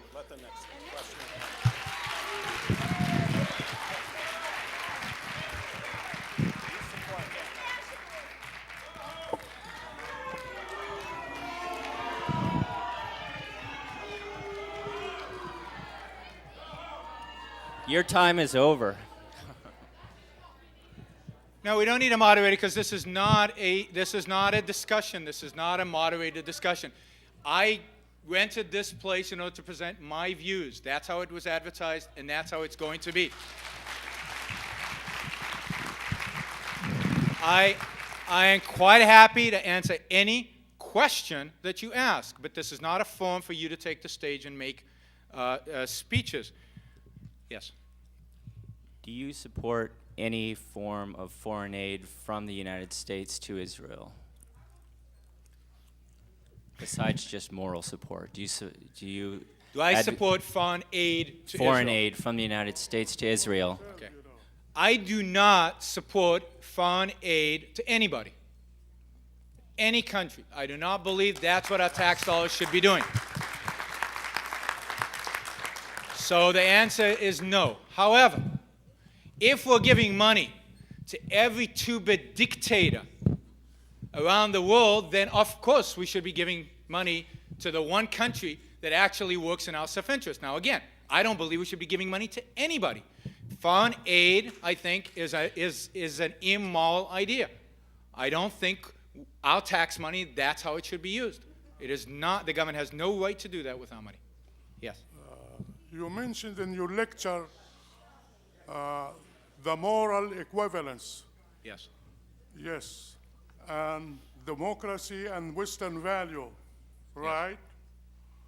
Israel had occupied my country for 35 years. What country? Palestine or whatever. Yeah. What Yeah, I think during the 35 years or 50 or whatever, yeah. what did Israel promote in the occupied territory? Did they promote the Western value? Did they promote the moral equivalence in the area? Well, let me answer. If you go back Let me ask you. a to question. Israel in 1948, Yeah. I have some relatives, they still in Israel, in Palestine. No. They still in Palestine. Half of my family. They visited us in 1956 when the Suez Canal War at that time, during the Suez Canal War. And we saw And they told us, and we saw their state in everything, you know. We saw their clothes, we saw their everything, we saw them where they were living. And they told us the whole story of the whole herald they had been through since 1948. And then we found out what they need. I was maybe in the in the first high school, you know, or junior, high school junior. Yeah. And have to supply them with all kinds of food from Gaza Strip. Because I took refuge since 1948 in Gaza Strip. Let me answer your We question. supplied them with everything, clothes, food, coffee, you name it. Okay, can I answer? And then in 1967, Yeah. in 1967, the same thing. Okay, let me answer. I understand what you're saying. I want you. You are talking about the democracy and Absolutely. moral equality. What did the Israelis did since they took Gaza Strip and the West Bank until now? What did they do? Let me tell you. We weren't but you're not letting interested. me- you're not letting We me talk. weren't interested. We weren't interested in bringing Arafat to West Bank or Gaza Strip. In 19... You the one who brought Arafat to Palestine. And That the is West Bank. true, and it is Israel, and I Yeah, condemn and, Israel for doing that. But bringing Yasser Arafat back to Palestine. After 1948, what the Israelis did for the Palestinians, for the Arabs living in Israel, was give them the right to vote, was give them property rights, was give them equal rights under Israeli law. You've asked a question. Let me finish answering. In 1956, if you had gone to a Jewish family in Israel, you would have had to give them coffee and food and school books and so on, because Israel was in great poverty. It had to spend a huge amount of its income to build an army to defend itself, because the rest of the Arab world, hundreds of millions of people, I should add, and in 1956 there were maybe 1 million Jews in Palestine, in Israel, were under attack. They had to spend all their resources protecting themselves. But let me add again, that the Arabs in Palestine, in Israel, in the Israel of the pre-1967 borders, have more rights, more economic opportunities, a better standard of living by any objective standard, and I challenge anyone to come up with counter statistics, than any Arab population anywhere in the world, with the exception of the United States and Europe. Anyway, and let me add in terms of what Israel did. What did Israel? Okay, so what did Israel? 56 and before. Let's remember what happened in 56 and before. Here was a young country absorbing 1 million immigrants from Europe who had just survived the Holocaust. We're talking about hundreds of thousands of Jews coming from Arab countries where they were kicked out of those Arab countries, where they couldn't take their money with them. They had to absorb that entire population.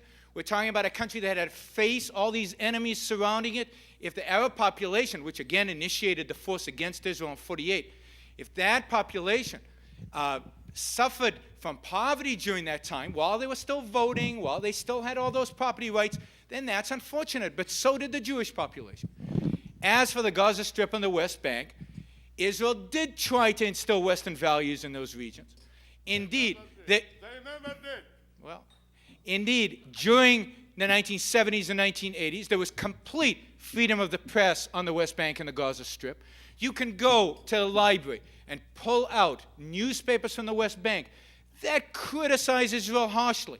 You can go and find test cases to the Israeli Supreme Court of Arabs who claim that their land is confiscated, and it goes all the way to the Supreme Court to be adjudicated. You can find examples if you do the research. If you don't just read what the New York Times has to say. If you do the research, you will find countless examples of how Arabs, even occupied people in the West Bank and Gaza, had more individual rights, had more property rights than Arabs anywhere else in the Middle East. Now, Israel did make some crucial, horrific mistakes. For example, just like the United States supported bin Laden in Afghanistan during the 1980s as an antidote to, as a counter to the Soviets, Israel actually helped establish the Hamas and Islamic Jihad in the territories as a counter to the PLO during the 1970s. That is a horrific mistake. They should have never done that because they were promoting non-Western values. Israel did bring Yasser Arafat back into the territories. A horrific mistake, which I criticized, spent a lot of time during my talk criticizing. So I'm not saying that Israel by any means is perfect. It is far from perfect. But the solution is not. The answer is not. I gave the solution. The solution is first and foremost.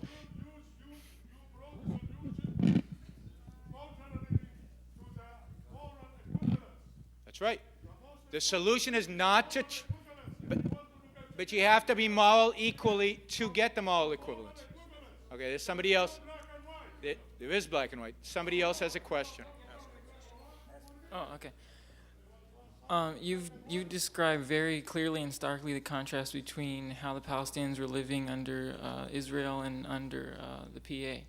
And my question is, why has the PA propaganda worked so well to get them all jumping on the bandwagon? I think it was a poll taken by the actual Palestinians who said that over 60% support suicide bombings. So I was wondering if you could comment on the mechanism or the psychology behind why they're so anti-Israel, when a lot of them should remember what it was like before. Well, I mean, first of all, I think you have to be dubious of polls in general, but polls taken in under totalitarian regimes in particular. So any poll coming out of the Palestinian Authority is by definition suspect to begin with. But it's a good question, because so what is the reason why so many Palestinians buy into this? Why don't they all strive for freedom and Western values and so on? And unfortunately, it has to do with the culture generally in the Middle East. And that is a culture of collectivism. That is the notion that they put the group above the individual. They put the idea of being a Palestinian, the idea of belonging to a Palestinian entity, the idea of being an Arab and belonging to an Arab nation above their well-being as individuals. So even if they can say, yes, in 1985 when I used to go into Haifa and work for a living and made more money, I did well, what's more important to me is my national identity. What's more important to me is my Palestinian national identity. And this is not a new phenomenon in history. This is the phenomena that that we saw under Hitler with the Germans. How did a whole population of Germans suddenly become so corrupted? It is these ideas, these insidious, horrific ideas of collectivism, of altruism, and of religious mysticism that are spreading, unfortunately, within the Palestinians that are destroying them. And unfortunately, if I can criticize Israel, it is the collectivism, it is the religious mysticism that will ultimately destroy Israel as well. Follow up?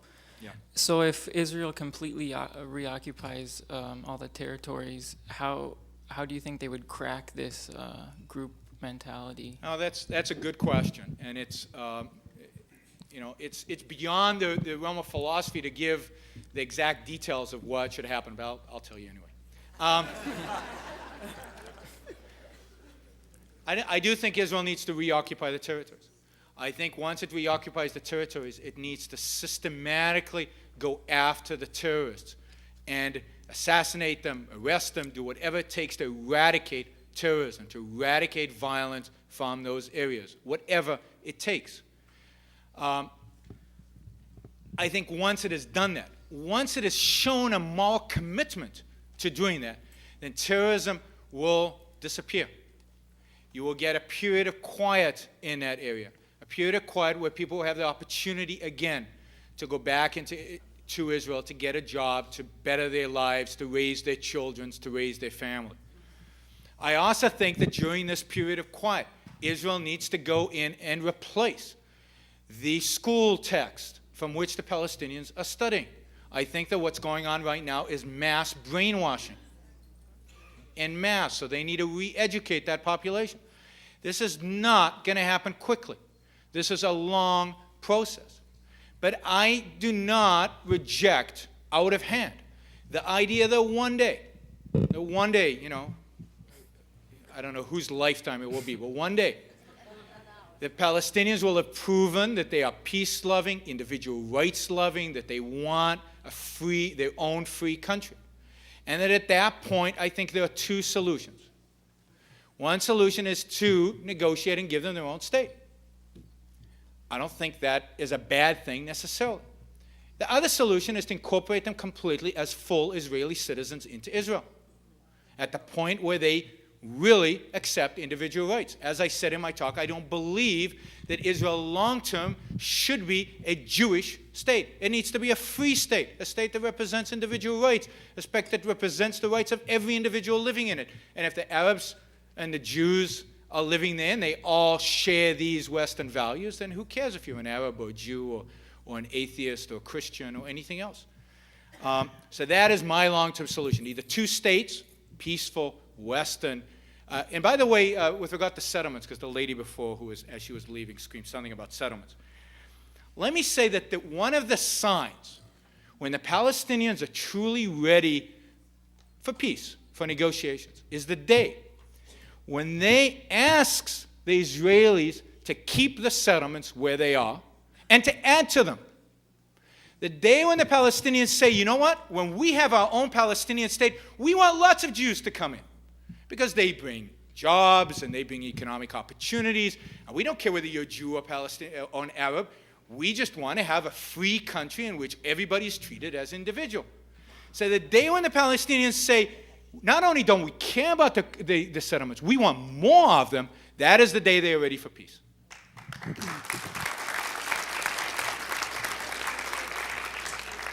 Hi. First off, I would really like to thank you for coming out here and speaking to us, for shedding some light on the truth. Thank you. Secondly, I would also want to know, what is your opinion, just out of curiosity, if Ayn Rand was alive today, what would be her position on the Israel-Palestinian conflict? Well, given that I'm the executive director of the Ayn Rand Institute, I very much hope and sincerely believe, I think I know that her view would be consistent with what I just presented. And indeed, in the statements that she did make about Israel during her lifetime, they were all consistent with what I have said. I think after 1967, was one of the few times somebody told me this, Ayn Rand ever gave money to a non-for-profit, if you will, and that was to support Israel. One of the few times she ever gave money. Because of everything that I said, Israel is the only bastion of Western civilization in that region. And she respected that about Israel. Not its Jewishness, but its character as a Western country. Thanks. Hi. I'd just like to say that I get angry when people try to compare the Israelis to a bunch of Nazis and to a bunch of Serbs and everything, going around just committing genocide on people. I mean, Srebrenica in Bosnia was a massacre. I mean, a couple people losing their homes and the unfortunate occasion of war is not a massacre, it is not genocide. Jews did everything they possibly could to help defend these people, and they were stabbed in the back for it. When they took over the West Bank and Gaza Strip in 1967, they could have driven out all the Palestinians. They could have burned them out of their homes. They could have killed them and their families, and they could have ended the Palestinian resistance once and for all. They didn't do that. They gave you your land. They let you run it with Let's civil not just make it administration. personal, please. Anyways, I would just like to ask that what do you think is the final, how do you think they should deal with the Palestinian problem if reoccupation doesn't work? Well, I have no doubt that reoccupation will work if it's done right. I don't have, hey, let me. Well, you're alive, aren't you? Hey, I said I didn't want to get into these debates, and I'm asking you not to participate Yes. in it. I do not want to get into the technical details of what will be done. What needs to be done is the eradication of terrorism. And the terrorists and the people who fund and support and fuel that terrorism. How that is done in detail is a military, political, strategic issue that needs to be decided on the spot.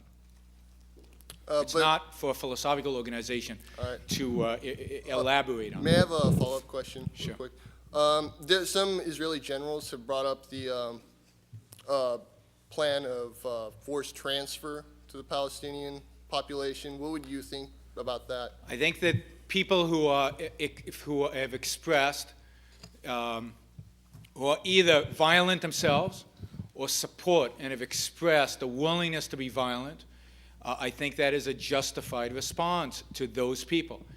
I don't think at this point it is necessary, and I hope that it is never necessary, to en masse just round up Palestinians and send them over the Jordan River to Jordan.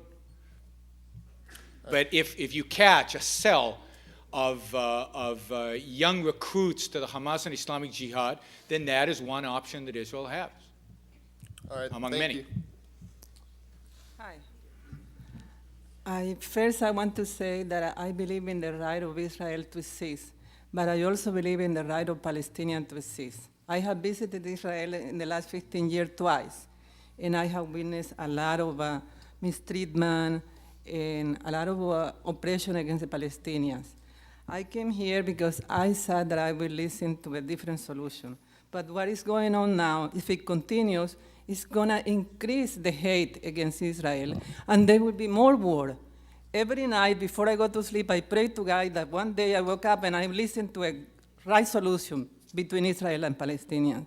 I always believe that the Jews are very humanitarian around the world, but when it comes to Israel, there is blindfold. There is no such thing as a humanitarian war. When you attack, your responsibility is to defend yourself at all costs. Humanitarian wars are suicide. Yes, there is a solution, as I've said, and that is to get the people initiating the violence, stop the violence. There's only one way to stop violence, and that is to get rid of the people initiating it. There's no other way. You cannot sit down with a murderer who is bent on murdering your children and negotiate a deal. But the people that are dying are also children and human, common beings, Absolutely. just like you and me. And I feel for the children, but those children are the responsibility of their parents. Their parents should not be sending their children out into the street to stone Israeli soldiers who are carrying weapons. Well, the oppression puts into that. It is a form of Palestinian propaganda to put children on the front line of demonstrations. If my 12-year-old went out into the street, I would lock them up in their room. Well, oppression can push people to that. But they are I'm not. sad. But they are I'm being sad that oppressed. this- They are targeting their aggression against not their oppressor, but their potential liberator. Their oppressor is Yasser Arafat and the Palestinian leadership. They are the people oppressing the Palestinians. If anything, the Israelis are their liberators. Yes, Doctor. My question is this. I know they've been trying to settle it between when Anwar Sadat and Begin went before the peace, and you had two good men that wanted to settle, and what happened? It blew up. And I know everybody's been asking this, but I couldn't help but ask you. I just want to hear it myself. What the hell can we do to settle the whole Mishigas? Because it's a mess.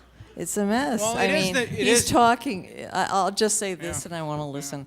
Bush is talking about war because you got Saddam Hussein or Ali, the nutball too. So, what can we do?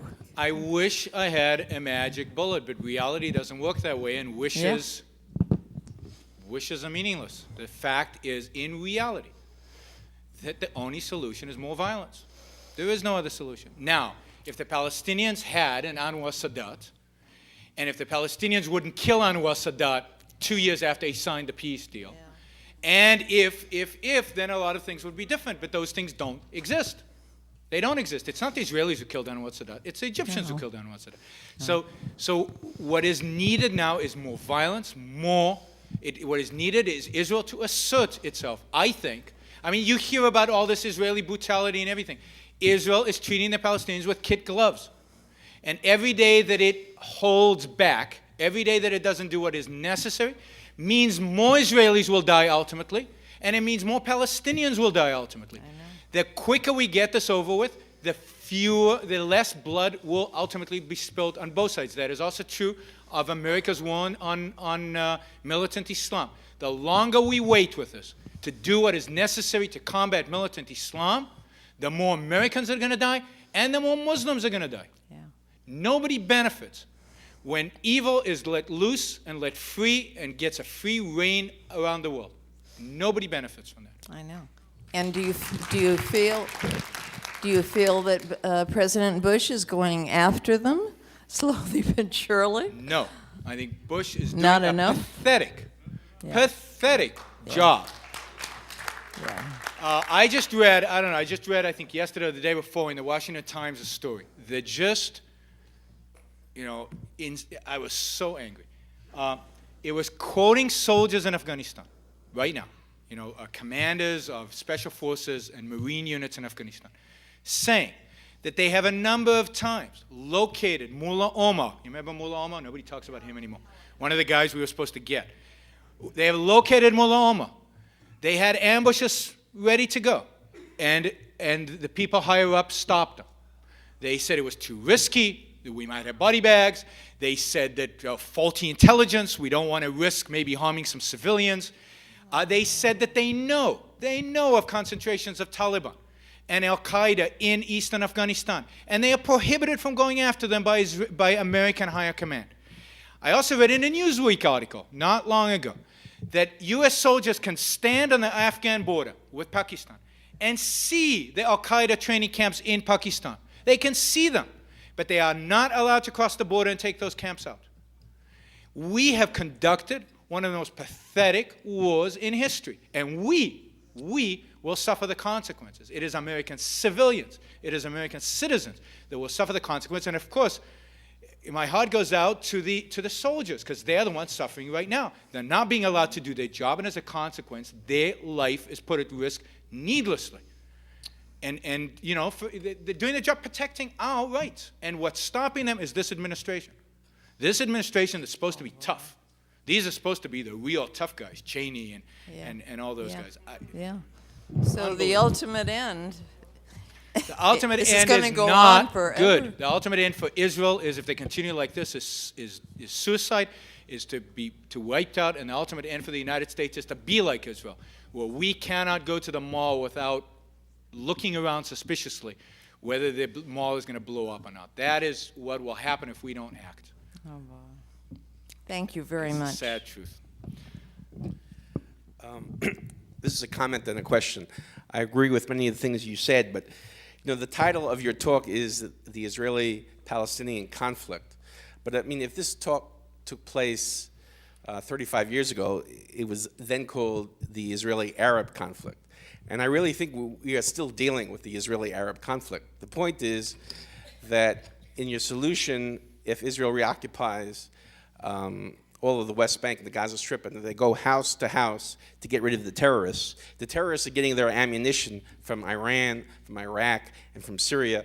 And I don't think you can have a solution until there's a fundamental change in the country, in the 22 Arab countries that surround Israel. Israel has only made peace with Egypt and Jordan, but still, this conflict will go on if Israel is still in a state of war with Syria, still in a state of war with Iran and Iraq.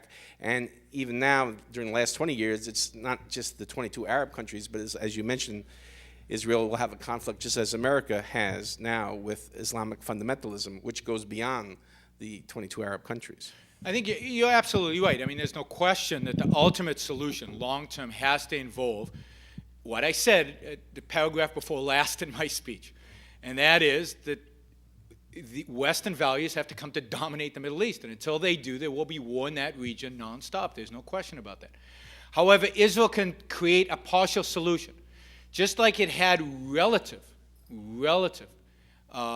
peace or non-hostility after the Yom Kippur War of 1972, because nobody had the guts to fight against it, because they knew the consequences, so it can reestablish itself in the future. The Palestinians could not get those arms from Iran and Iraq and these other places if Israel didn't let them. The bridges there on the Jordan River are run by the Palestinians, who let that money and that stuff come in. If Israel reoccupied the territories and controlled those bridges, that stuff wouldn't get there. So Israel can do what it can do in order to secure itself. The stronger Israel is, and this is partially the U.S.'s responsibility in helping it establish this, the stronger Israel is, the more peaceful the region will be. Anwar Sadat did not come to Israel because suddenly he became a lover of the West. Anwar Sadat came to Israel because he realized, I think he he was on the honest side. Anwar Sadat realized that he could not defeat Israel, and he realized that the only chance Egypt ever had of progressing beyond the poverty and starvation that many of its millions of citizens suffer from is by doing away with one conflict and by concentrating internally. So if he had thought Israel was weak, he would have continued warring with Israel. It's only Israel's strength that permits it to live in relative peace. And the same with Syria. Syria hasn't attacked Israel since 1972 for good reason, because they know what will happen.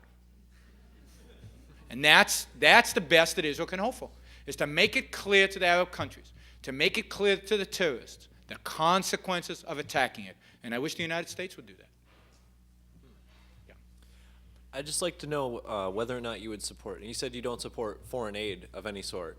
Yeah. I was just wondering whether or not you would endorse American troops going and helping Israel to take back these territories that you speak of. No, because I as don't being think something America that would be has an to. art. I don't think it's necessary. I mean, if it turns out, again, this is, I think, is a military strategic decision that should be made, not by me, and you would need more if it was in our self-interest to do so. If it was in our self-interest to do so, and it was the only way to do it, then yes, just like we're going to Iraq and other places, we would have to do it. But it's not. We don't need to do it. That's the wonderful thing about having a relationship with Israel. Thank you. Okay, these are going to be the last three questions. It seems to me that the press, the media, the television in this country is biased. Is that a correct assumption? And if so, why is the propaganda on the one side so much better than the propaganda on the other? That's a great question. Absolutely, the media in this country is biased, but even more biased are the intellectuals of this country who feed the media. I mean, where do the media go to school? Where do the media get their experts? They get them from Harvard and Stanford and UC Irvine. So, I've got nothing against UC Irvine. I can just imagine what goes on there. I don't know firsthand. So it is the intellectuals who are at root the problem and are at root biased. Why? Well, because they hate the West. Because they reject the notion of the superiority of the West. I mean, what is multiculturalism all about? It's about we're the same as savage tribes in Africa. It's the same thing. There's no difference. There's no difference between slavery and freedom. Right? There's no difference between capitalism and communism. There's no difference between America and Saudi Arabia. Right? We're all the same. Multiculturalism. All cultures are equal. Well, we have to reject that concept. And intellectuals are motivated by hatred of what the West stands for. And ultimately, fundamentally, they are motivated by hatred of reason. Our intellectuals are whim worshippers. And they reject the notion of reason as the only means of gaining knowledge about the world. And once you reject reason, anything goes. Now, there's one other element that motivates them. And you could ask, why are the Europeans so anti-Israel? Well, since you didn't ask him, I'll answer anyway. And that is the philosophy or the moral code of altruism. And this motivates both our intellectuals and the Europeans. Altruism tells you, altruism is otherism.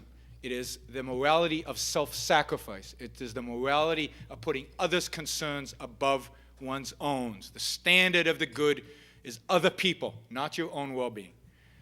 That is the dominant morality today in the world. Altruism tells you if others are your concern, if being selfish, if pursuing your own self-interest is evil, then being successful is evil. Because how do you become successful? By pursuing your own self-interest. So that must be bad. Being strong is evil. Because how do you become strong? By pursuing your own self-interest. And that is evil. Having a powerful military is evil. Because how do you get a powerful military? By being selfish, by pursuing your own interest. And that is evil. Notice, and who are the good guys? The good guys are the weak. The good guys are the poor. The good guys are the suffering. Because they clearly didn't do what was in their self-interest. Otherwise, they wouldn't be poor and suffering. Right? Now notice that when the Jews were poor and suffering and have just suffered the Holocaust and were starting this country from scratch, Europe loved them. They were the good guys, right? When did that change? 1967, When Israel proved itself strong and powerful and confident, well, they must have been selfish all those years. And therefore they are immoral, and therefore they are the bad guys. And who now is poor and suffering and miserable? The Palestinians. So they must be the good guys, because they haven't been selfish. That is the root, one of the roots of the hatred of the United States. We are successful. Why do Europeans hate us? For the same reason they hate Israel. Because we are successful. We are selfish. We act in our own self-interest. Why don't they want us to attack Iraq? Because that's self-interested. You're just thinking about yourselves. How dare you think only about yourselves? You should be thinking about the world. So now, Ayn Rand wrote a lot about rational self-interest and altruism, and I refer you to her books.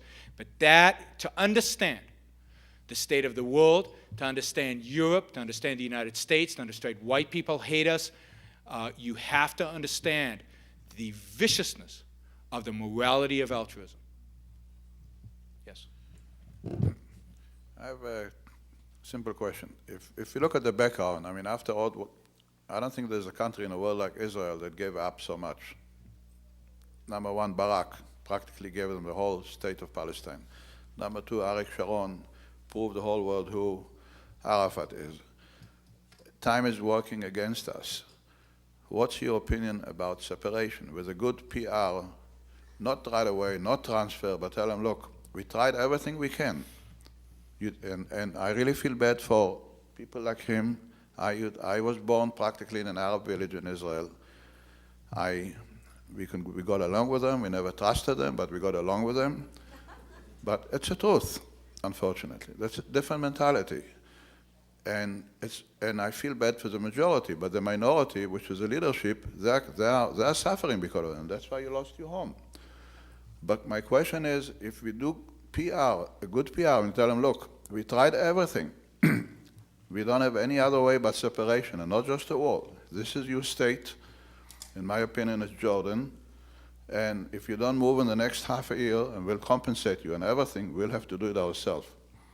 We are not Nazis. So do you mean by separation, putting up fences? Putting up fences, putting up two different countries. The definition of Herzl, of Zionism, is a small state even, but with Jewish people only. Okay, so let's think about this separation, right? The idea here is they build fences around, I guess, close to the Green Line and establish a Palestinian state on the one side and Israel on the other. Tall fences, big trenches and everything. And that will solve the problem. Well, what is bigger separation than the Atlantic Ocean? We, the United States, are separated from the Arab world. Yet September 11th happened. There is no construction that you can build on the Israeli-Palestinian border that will stop committed terrorists from coming in and attacking Israel. What will Israel do then? Will it enter a sovereign state of Palestine when it doesn't have the guts today to enter so-called occupied territories? There is no way for a quick and easy solution here. I wish there was, but there isn't. There is no way, I believe, to erect fences. It would be nice, but it's impossible. If they are that committed as to fly airplanes into the World Trade Center, if they are that committed that they are willing to walk into malls and blow themselves up or blow themselves up in buses, they will find ways to get around a fence. They will find ways to kill Israelis.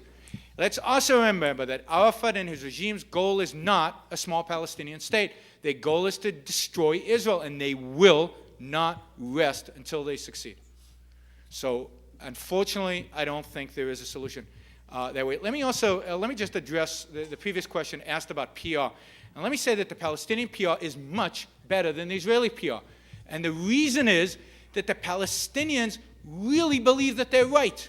They are morally righteous, and the Jews are apologetic, mealy-mouthed. They have no moral fiber. They have no moral fire behind their cause, and that is what makes the Palestinian PR so much better than the Israeli PR. I did say these were the last three questions. Yes? I'm a little confused. On the one hand, you speak of people who read various periodicals that they should not believe everything they read. On the other hand, you quote from the Washington Times, and another publication. So I don't know whether you should believe what you read. That's number one. Number two, you speak disparagingly of intellectualism. Well, No, I didn't speak of intellectualism. I spoke disparagingly of intellectuals. today's intellectuals. Oh, but you There's a are one of, what, aren't you one of today's intellectuals? I think there are exceptions Oh. to what I mentioned. Unfortunately, not many. Okay, I'll accept that. Okay. I think that was understood. I don't think anybody thought You I also was spoke- criticizing all intellectuals. I just gave a speech about the role of philosophy and morality. I don't think anybody could claim I'm against intellectualizing or talking about philosophy. We're all intellectuals here. We wouldn't be here. That's wonderful. Yes. There's a question? Still, Yeah. you spoke disparagingly of the socialists and the communals, whatever you want to call them. And I'm wondering, because my memory goes back to who built Israel. And I come up with the Zionists, the socialists, and the kibbutzim. Now, am I wrong there? So we hold that question for you to answer. Can I answer Finally, that and then I'll give you another? finally, Okay. finally, I'll have to remember that. finally. Your solution is the occupation of the whole West Bank and Gaza by Israeli forces in the hopes that they will then find themselves with a better standard of living, etc., etc. And I think back to the Pax Romana. Do you remember the Pax Romana? No. Where Rome Yes. conquered. Okay, yes. And you know what happened to Rome? That's not why what happened to Rome happened to Rome. Well, in any case, if you will answer all of those, I would appreciate it. Thank you. You want to repeat?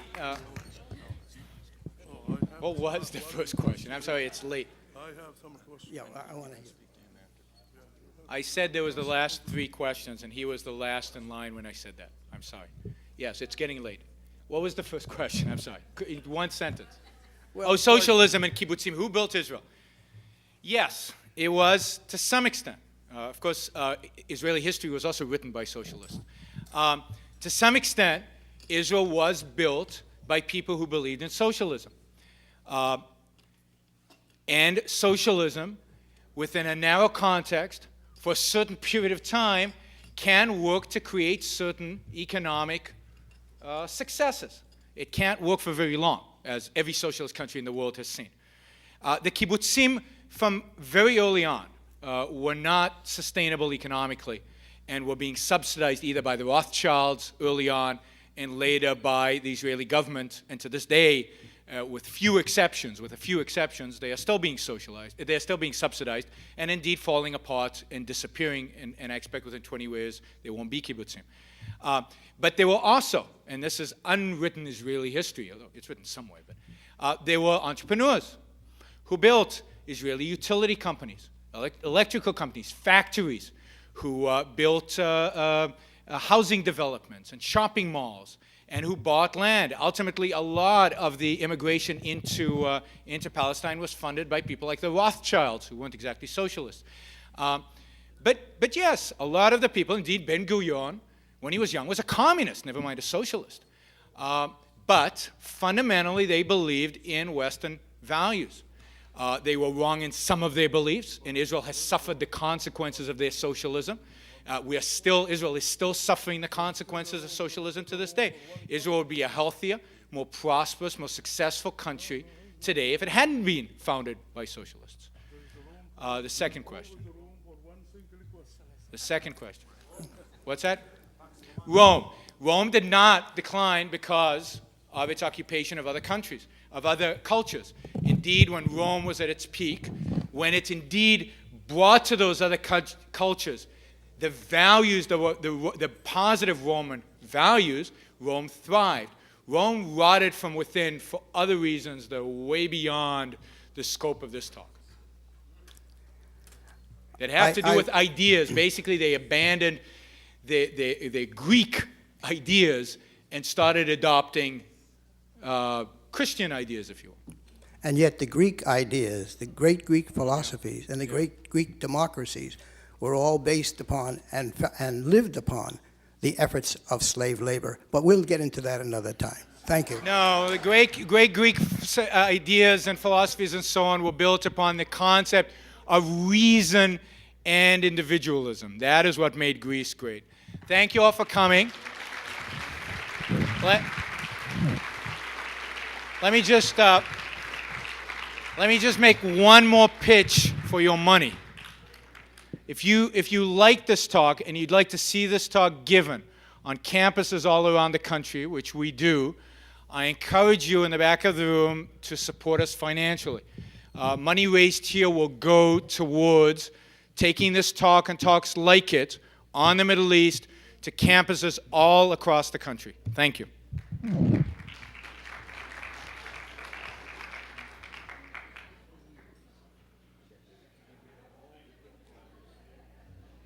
Absolutely, but who do you replace them with?